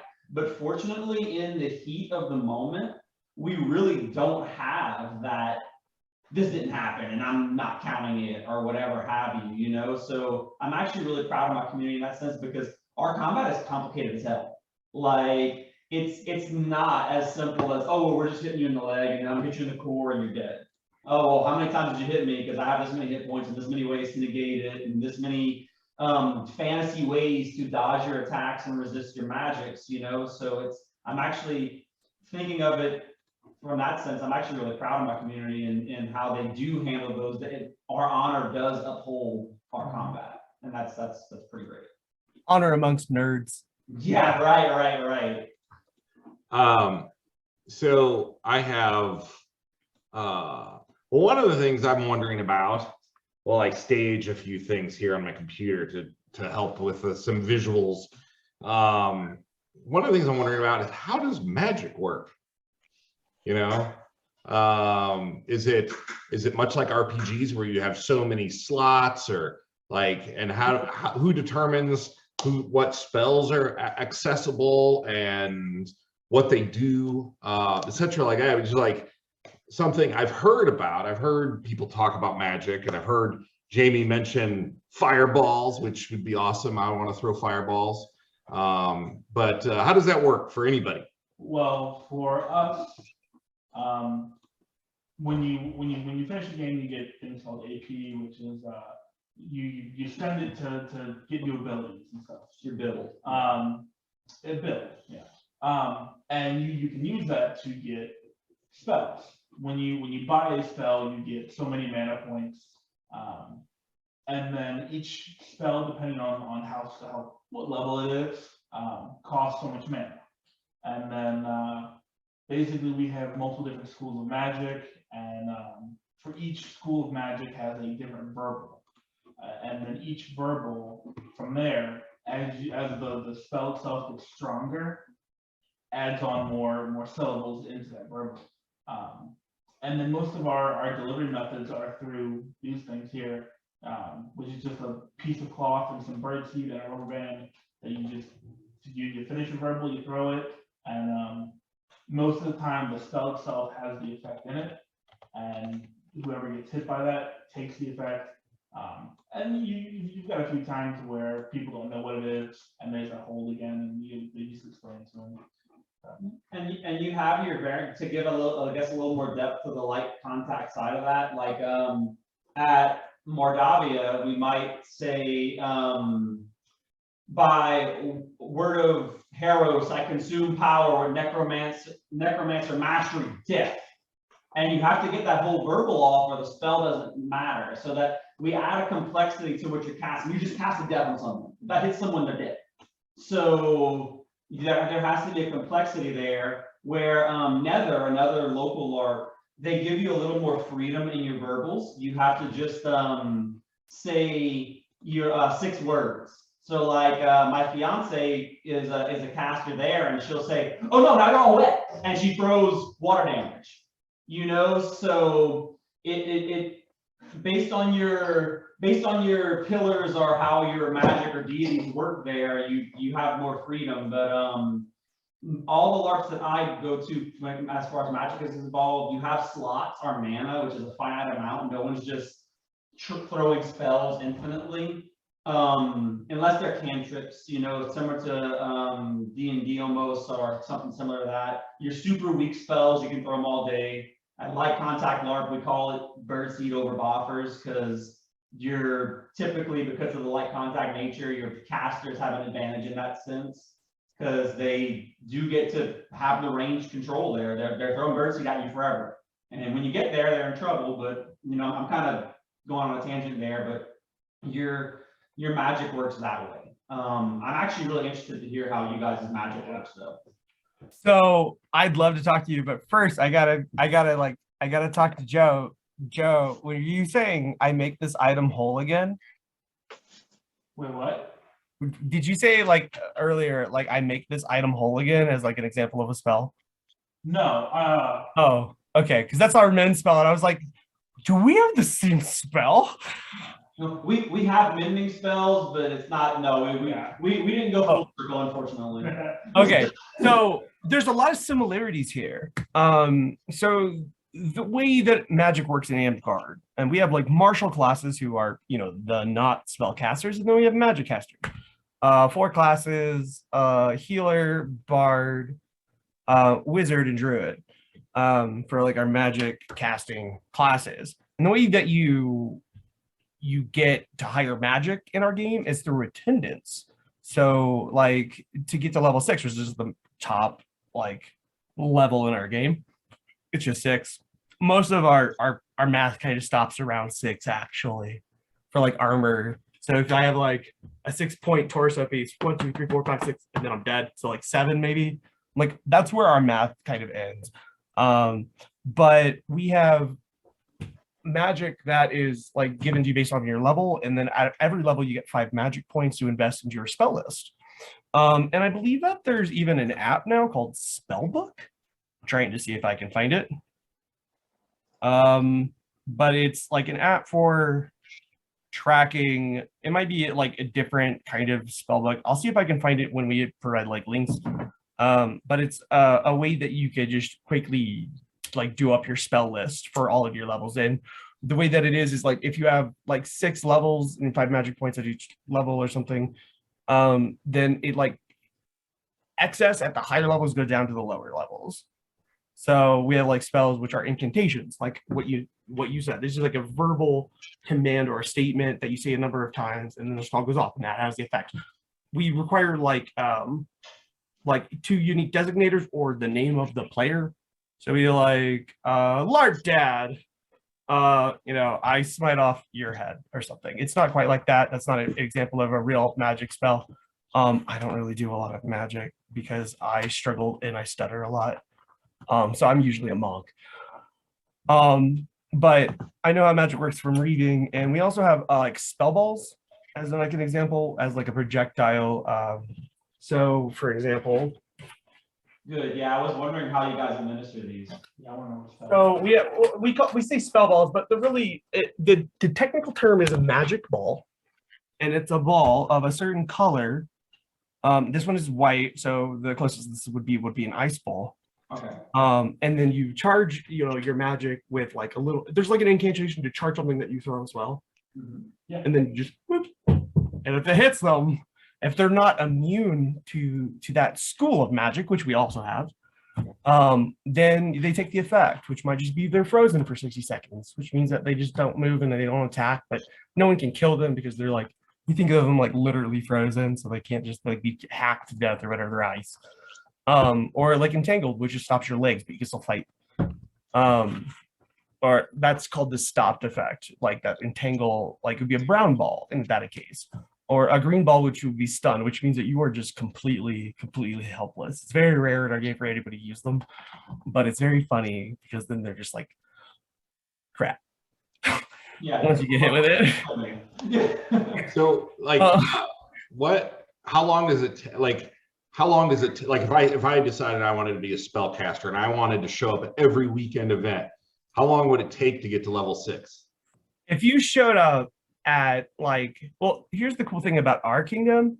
So I live in Longmont, Colorado, which is a 45-minute trip from Fort Collins and Denver. So I'm smack dab between 2 parks.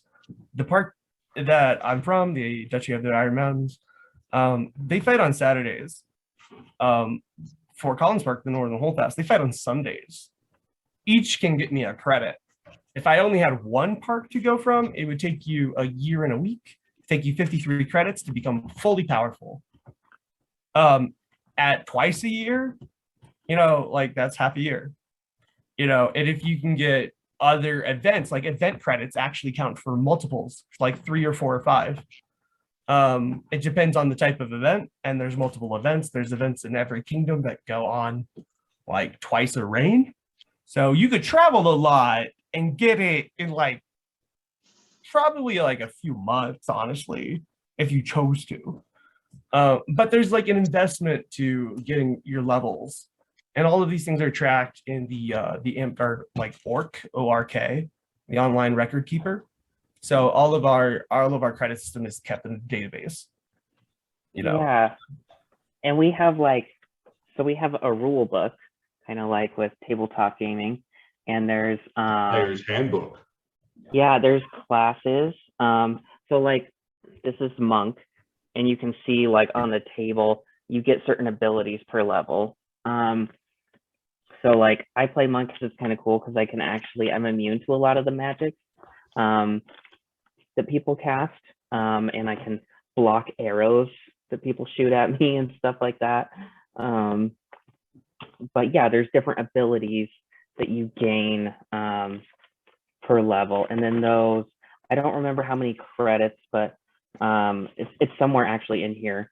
I just have to look it up each time that I level up, but if you're like between 5 and whatever, you might level up, and then you get those new abilities. So it's kind of cool, kind of exciting to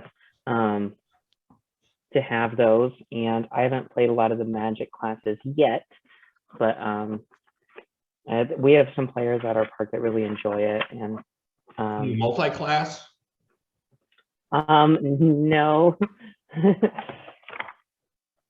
I'm sorry, I've got to actually this. There are occasional events where we do allow multi-classing. They're typically like a fundraiser event. So like $1 gets you an extra sash, which is a designator for a class for us. So it's like $1 or $2 gets you like an extra sash. So you can multi-class in these events. But otherwise, no, not according to the standard rules of play. But the way that a park or a kingdom runs is up to them and their like local, regional, like perspective and desires. So you can host those, you can make those your regular weekdays if you chose to do that, you know, without like a fundraising event, like nothing like that's locked down. It's just that like locally, when we see the multi-classing events, they're like a fundraiser so that we could just raise like, I don't know, like $30 or $40 for a park or something. You know what's interesting? I want to rope this into RPG games a second, because somebody might say, Matt might watch this, and they say, level 6 wizard, that's not very high, or spellcaster.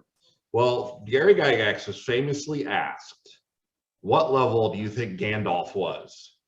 And he said, well, and he actually watched all the movies, and his buddies got together, and he said, well, no, he didn't watch the movies. I think this was straight out of the books, but I think they later did watch the movies and reaffirm this, if I'm not mistaken.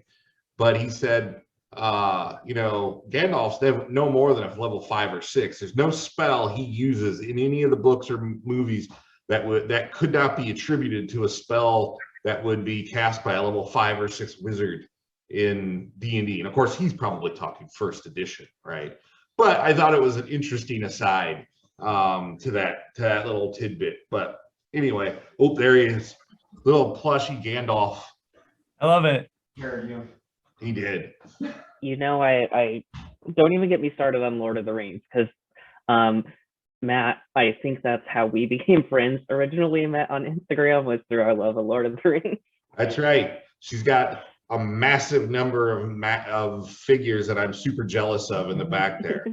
See, I have a lot of figures, but they're all destroyed because I let all my kids play with them. I bought them for my kids when they were young, and they annihilated them. You know, like the troll, the stone troll from Moria's face is all ripped, and man, they went all town on those guys. But yeah, she's got everything. But anyway, a lot of them. You guys have anything to add to that? Yeah, so that comparison is actually a really good segue into comparing the two systems, because our system, as Tier said, is you could, if you really were trying hard and attending a lot of events, you could get everything maxed out in like a year and a half, or even half a year. And me and Joe kind of looked at each other like, oh my God, I would do that today. Because Mordavia, we have a more, I'm not gonna say traditional, it's just what we do, because if anything, you guys kind of picked up the torch on that. You've been doing it much longer. Yours is more traditional. But our leveling is actually much closer to D&D, but you level much slower. So Just an example, because I know Joe's familiar with Mordavia as well as myself. You start the game as a level 2, which gives you 4 advantages to spend however you want in the game using the game's criteria. Every event you go to, which is once a month, you gain an advantage point for being at the game. And then if your character survived the game without dying, you get a survival advantage point. So AP scales with your character level, and every 2 advantage points you get gives you a level. Then that, I know I'm going crazy compared to numbers, right? But your level assumes what tier character you are, which does max at level tier 5. But every tier has 5 levels. So a level 25 character, which is your epic D&D levels, would be a grandmaster. We're talking characters capable of sculpting fate, can kill you and touch you, can raise the dead at their command, save lives, mass epic ritual level things, are your level 25 plus characters. But based on that scaling, it takes you about 3 years to get there. And that's if you attend every game and you survive every game. Now, that does go into the, oh, well, I'm just going to cheese my character and not take risks. But Mordavia, and this might be a thing to cover as well, they don't force monstering, like it's not mandatory. So to incentivize your character's monstering or getting people for monster shift, you get what's called fate tokens. And you could utilize those fate tokens to turn in and say, okay, well, I'm going to play this game, and if I die, I die, which I believe is the right way to play the game. I mean, we could have opinions on that, but you can then turn in those fate tokens to still get your survival advantage, where you're not crippling your character and falling behind the curve at a game you attended, but the game essentially helps you because you helped the game exist. But either way, it is a much slower build. So if you're willing to be a monster. Correct. You serve your shifts, and then you can turn those fate tokens in for multiple different things. They're almost like your loot boxes or your gob or something along the lines of that, where, man, my character could really use this amount of money right now. And it's nothing super exorbitant that's going to change the game, but you can use these fate tokens that you put in real time, or let's say we needed 150 spackets, or we needed boffer weapons made for a certain event that we're doing. You can earn fate tokens through that. And it helps you in, man, I couldn't make this event. Everyone is ahead of me on experience now, or AP now, because I have a real life, which I always will say takes priority over what we're doing here. But it gives you that ability to come back, or like characters I would play, or like Joe would play, were very high risk characters.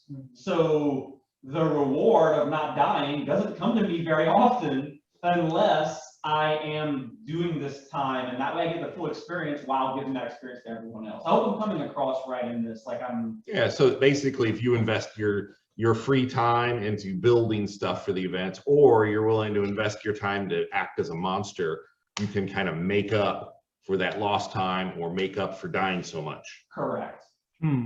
I do want to make a point of clarification that there's nobody forced to be anything in our game. Oh no, yeah, I just wanted to make that distinction. Like, no one ever has to play monster if they don't want to. In fact, we usually only allow monsters that don't like naturally break whatever the game is. Like if you're on a bridge battle and somebody plays a boar, they get fight after death every life. Fight after death will clear a field, and that's just like too strong of a monster for that type of game for it to be fair and balanced according to like all the other types. Right. It's always optional. I realized after I used the word force, I'm like, hold on, wait, that wasn't a good word there. I play at 2 really local LARPs, and I'm just trying to contrast them. One has 30 players. So they have a mandatory monster shift or tavern shift for you to help cook or help play monsters, because it helps the game cycling. It helps the game go. Mandatory is a much friendlier word. Whereas Mordavia doesn't have that mandatory monster or tavern shift, but the game does reward you should you decide to put that extra time in that you went to. But I think another big difference in these two that I'm really interested in you guys' experience, Jamie and Tier, is all the LARPs I attend are businesses. So we pay to go to them. We are paying to exist at this campground. Our beds are there. Whereas, like, and I could be wrong here. I know you mentioned that your game is a nonprofit. You know, Yes. to me, that's something I would like after this to discuss with you, because I'm super interested in that difference. Because, like, mandatory monstering, players have paid money to be there, and they're content with monstering a certain amount of time. But that's kind of where the fake tokens come in. Is you've paid X amount of time to be here, but if you give me 9 of those hours to monster, like we might not as an exuberant example, we request like 2. But you should be rewarded for that because you are Right. And what I'm experienced with, you paid to be there. You know. Interesting. Yes. So for like events for us are usually what generate like revenue for us to be able to pay various taxes or, you know, be able to like, you know, put a deposit on an event site. Like an event generates like enough like money that we should be able to put on another event from the profit of that. But like it's not really looked at much beyond like that stake. Like each kingdom like has their various expenses for the various events or various things that they do or the various like properties that they try to like, you know, contract with for these events. But beyond that, yeah, everything is volunteer based. Nobody is paid to be here. We're all here because we love to be here and we want to make something of this and we believe in this, you know. So for us, everything should always be optional because everyone's already optionally volunteering to be here to begin with, you know. So I think it enables us to make the distinction of like a more free to do whatever you want kind of style. Nothing is mandated upon you, and we kind of like disfavorably look at things where anybody's forced to do anything. We kind of value the freedom of it.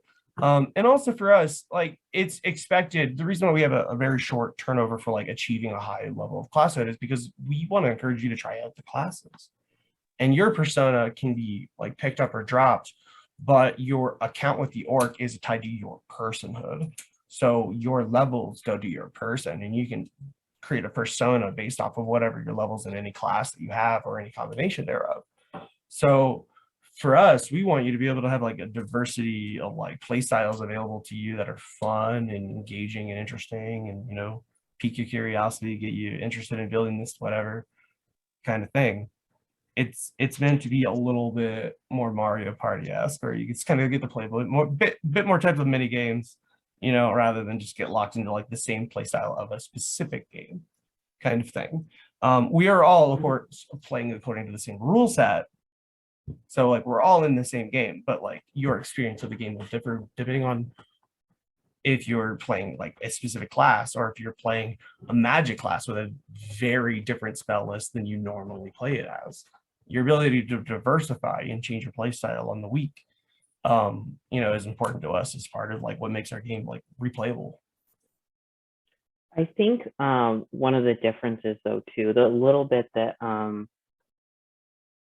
like there's a couple other LARPs here that are more that I've heard about that are more like the immersive type LARPs and more lighter combat, which I actually really want to try those. I think sometimes, and I mean I might be wrong, but I think some of those LARPs, you know, are more, the reason there's the pay events is because they are higher production. You have more props and sets from what I understand, and just that higher level of immersion, and people are their characters, and you do have people playing the monsters, and there's like more work that goes into it, which is part, I think what makes those LARPs special. I haven't been to one, but I think from what I've learned, like that's, some people are looking for that level of immersion. And then ours is kind of like, one of the things that I think makes ours great is that, well, you can go there every weekend. But yeah, it's not going to be that same level of like deep story and character development that you would get at something like you know, like your guys' LARP. So I think they're both, you know, have their like pros and cons. I know like our LARP, we're trying to do some things with like battle games are where the classes come out and you can be like a barbarian or a monk or a wizard. And we have some people in our kingdom doing some cool stuff where like someone was running like a Tale of Your Persona battle games, someone who's really good at writing battle games. And so he was asking for people to turn in stories, backstories of their characters. I think he was writing a whole battle game, like story in the battle game was based around their character. So he would like even tell the story before the game started, what was happening. And it'd be like, well, you're fighting a dragon because, you know, you have to go do this. And I was adding a little more immersion and kind of cool, like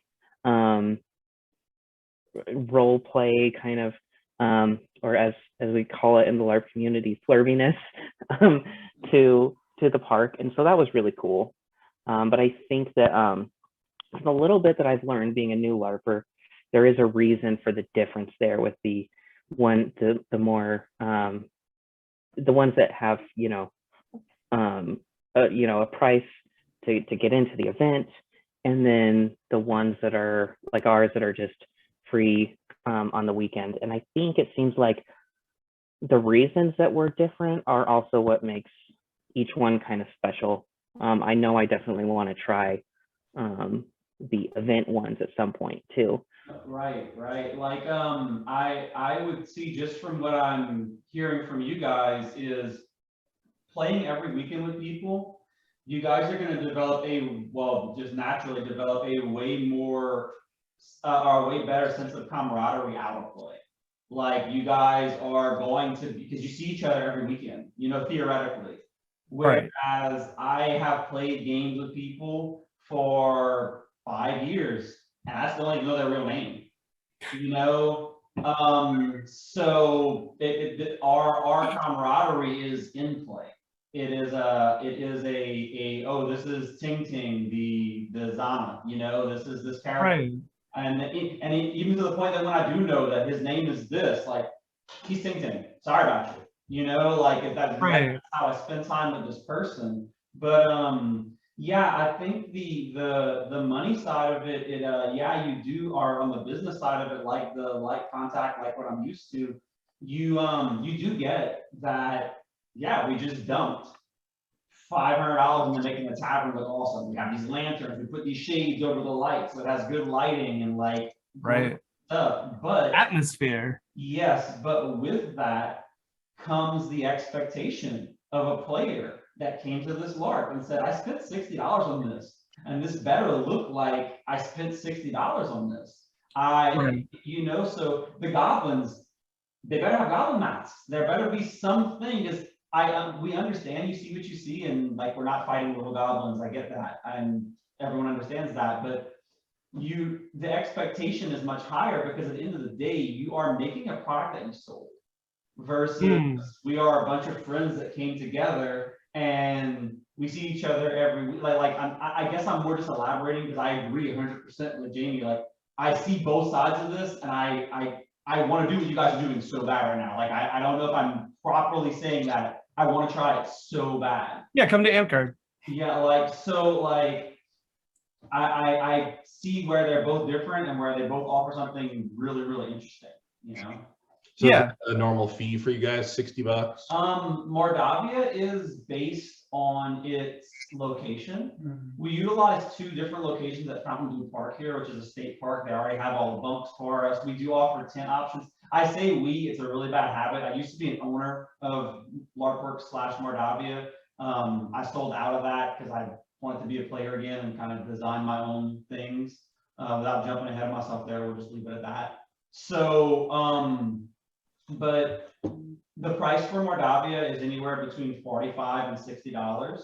But to put that into perspective, usually the site alone is around $1,100. So it's not like some guy is just, you know, smogging on top of a pile of money, you know. But yeah, the LARP does cost something. It's not, and I don't know what you guys charge on it, because you say you do make a little bit of money off of what's going on to keep things running, so. Yeah, so I mean that in a way of, oh, well, this costs money. I'm not trying to say it in a hoity-toity way at all. I'm more just. Oh, saying- don't worry. Like you haven't crossed any lines. Okay. We do have events. We do charge money for them. They could be from like, it depends on wherever you're playing and whoever kingdom is hosting this. But I mean, what's typical for a bigger event, which you might typically find as called end reign or a coronation event, where there is a new exchange of leadership. It's like a regular, frequent thing. So all leaders in Amtgard are elected, all of them. We're all elected. You can always be like, yeah, no, not that guy, or yeah, I love her. But we're all elected, and kingdoms are run separately. So each kingdom runs independently of each other. It's like a kingdom. But they are all managed like overall in terms of like certain legal things by Amtgard International, I believe. We have events like like in Colorado, the big event is Rackus. It's like a once a year event. We usually like to host it up in the mountains because it's beautiful there and you can see a bazillion stars. And when you're in front of a fire and you can look up and see 1,000 stars, there's a magic in its own right. That's a magic in its own right. And it can just lend to the belief in more magic very easily. Not that it's always required for like belief, but it certainly helps with immersion. And everybody will have a big event there and it'll feel very immersive. Like you'll find like the wolves camp, which is like a group or like it's a group of people who like, well, you're just like here, like, all right. There was a big thing like during COVID, like at 8 p.m. everybody howled at the moon or whatever. I don't know if anybody else experienced that in the country. I did.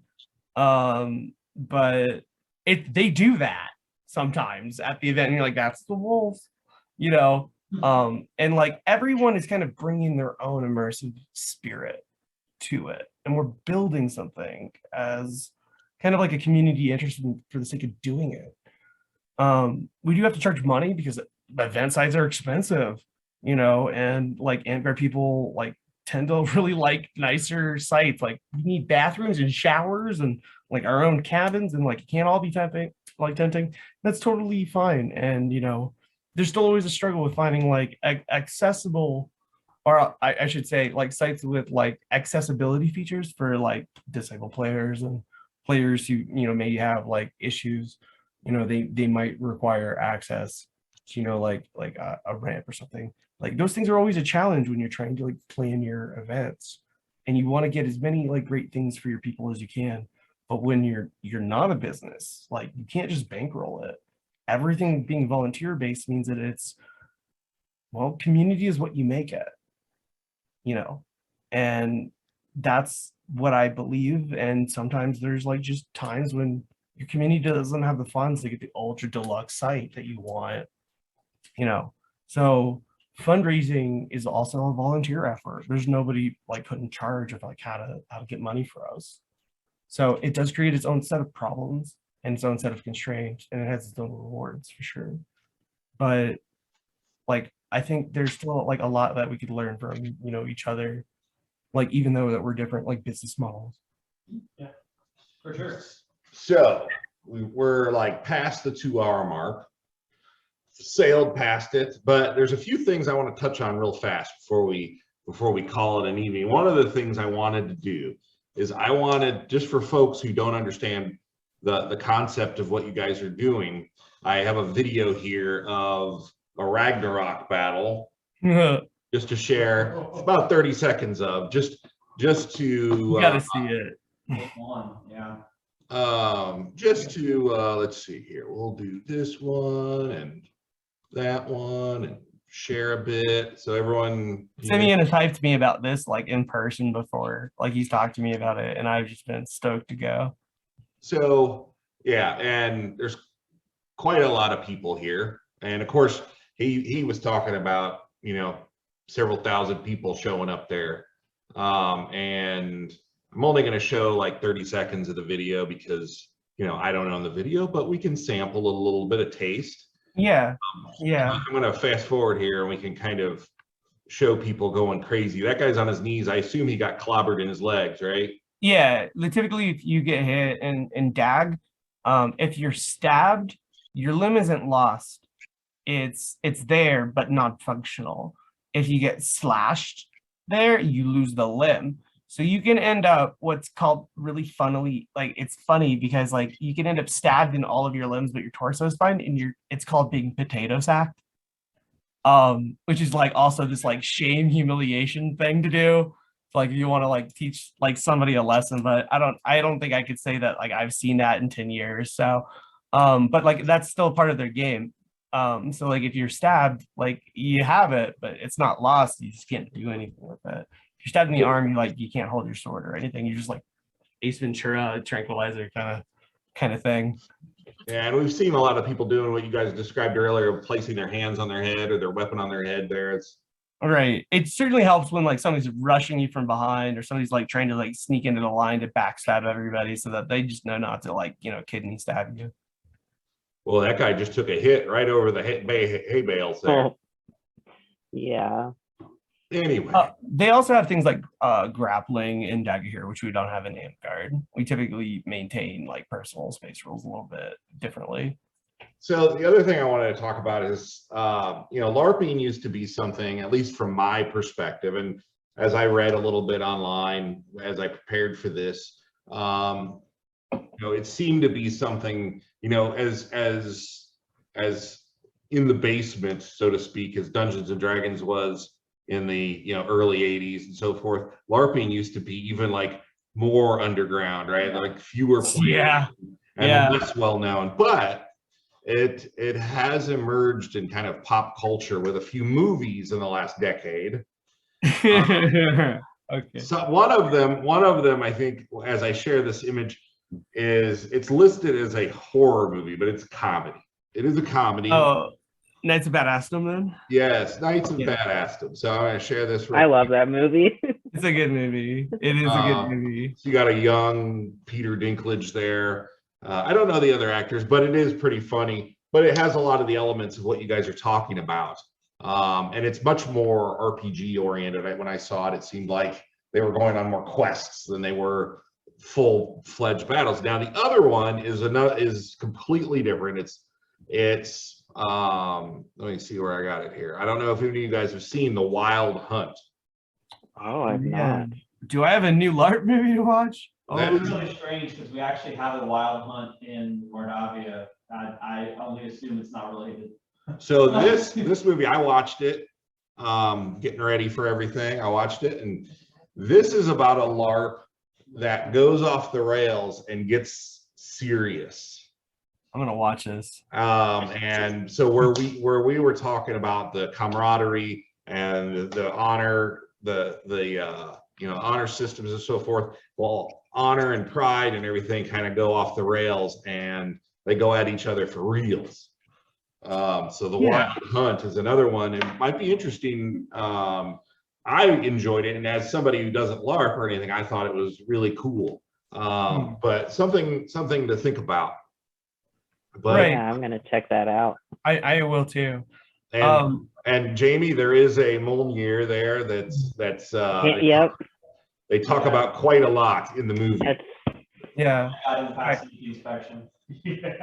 So yes, and it does play. I haven't centrally. gone off the rails with any of my hammers yet. Good. I think You're not the player that when in the snowball fight packs their snowballs to the point of ice and then hurl them. Oh gosh. Jamie's a very sweet person. Yeah, I would never want to hurt any of my friends. I try to make everything super safe. Well, that's good. So Yeah. closing out. So LARP Dad Joe, if someone's in the Louisiana area and they really want to find out more about your guys's LARP, or I know LARP Dad has a podcast, how do they find you guys? So my podcast, I'm actually, I went on hiatus because we got hit by Hurricane Ida down here. And actually like my house still really doesn't have hot water. So it's been an uphill battle, but I'm actually using this podcast as my get up and start again. So I will be starting my podcast up again, actually on my way home, because that's what I do instead of playing with my phone. And so I have LARP Dad on Anchor or Spotify. It is just the LARP Dad. But if you are playing local in Louisiana, or you do want to, or you're in the area and want to try out a LARP, you can, as Joe mentioned, if you have children of pretty much any age, so long as they're old enough to basically be potty trained, go to the Sovereign Scrolls in either Texas or Louisiana. If you're in Louisiana, I'm learning now that we have one of these games here that I'm probably gonna have to go try out. But we have Mordavia, because I've just offended someone. We're going to, we play that once a month. We don't play whenever it's too cold, which I'm not even gonna get into because you guys are just gonna laugh at that point. So I'm from Florida. I won't laugh at you, man. okay. So we don't play during Christmas month usually, or in the summer when it's comically hot. But you can check out Mordavia if you are near here and you're willing to try out more of a ranged combat perspective and more of a Lovecraftian survival horror. There's Nether, that's right near us as well. Now, these are all 3 completely different rule sets, so definitely your mileage is going to vary on that. I recommend I haven't played Sovereign Scrolls. My brain can't wrap around playing with kids just quite yet. I actually have a 7-year-old son, so like the idea of something happening to him is a little bit too much for me bleeding metagame wise. I don't want to mix that up, but there's a lot of people there that have a lot of fun. Mordavia, we have fun there. Nether, I have fun at, so that would be your options closest to here. And if you want to find them, they all have Facebook pages. Right. And then Mordavia actually has a website. I think that's it. Yeah, and all of these do have online rule books as well, which I thoroughly recommend since they're light combat and you're going to be throwing numbers at each other. I thoroughly recommend reading twice. Right on. And I'm going to try to, these guys were kind enough to share a number of pictures of all their events and the kind and wonderful folks at their events. And I'm going to lay them into the video, share them with you guys here. You can kind of see all the wonderful faces and everyone having good times. So Jamie and Tier, where can people find you guys if they want to participate? Jamie, do you want to take a stab? I actually, that one I think you're going to be better at, like directing them to the right websites and stuff. Yeah.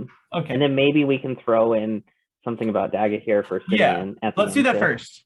Daga here is a full contact sport. It's a great sport. It's incredibly like physical. It will give you like that Conan vibe. It will also give you like the feeling of you survived a battle and it's like taken a bit of a toll from you, but been a good experience at the same time. It's physically exhausting, but wonderful. Daggerhere.com. All right. I feel like that's my due diligence to Simeon. He's a good guy. He plays at the local Denver practice. I think you can find him at CO Bone Crow Practice on Facebook. It's a Facebook group. For Amtgard, your best bet to find a local Amtgard chapter near you is orc.amtgard.com. That's ork.amtgard.com. It has a map that you'll be able to use your fingers on your laptop, zoom in on, and be like, where's a park near me?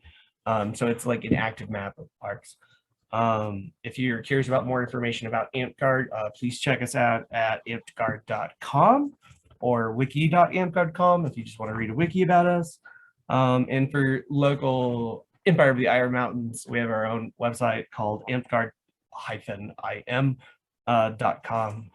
I play with the Duchy of the Iron Mountains, which is the Denver Park, where I'm the monarch, and my good friend Vela James Shaw is also a member of. Thank you for having us, man. Yeah, this was fun. Yeah, It's been educational and fun. I've learned stuff, and I've had a great time meeting new people. Yeah, it's been great. I knew very little about this stuff. So, and I got to enjoy. I gotta plug my people at Abita. We got the Andy Gator beer. It was wonderful, and I got to enjoy that while I listened to all your wonderful stories. And I know Ashley, she got to enjoy her nice hard ciders, right? Oh yes. Yeah, thank you for Sure teaching did. me to drink earlier. It helped. It did help. Alton Canyon, good old Ventura, California. They're a local chapter there. They don't go outside of there, do they? Ashley, they're What? only available locally, aren't they? Oh yeah, they don't even have like a location. They just kind of drive around to the local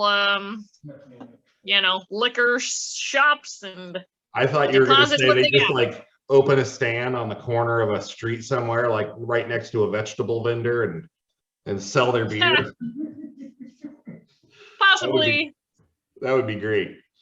Okay, well, guys, I really appreciate everyone coming on. I hope everyone enjoyed. I learned a lot, and it's definitely something I knew very little about and wanted to know more.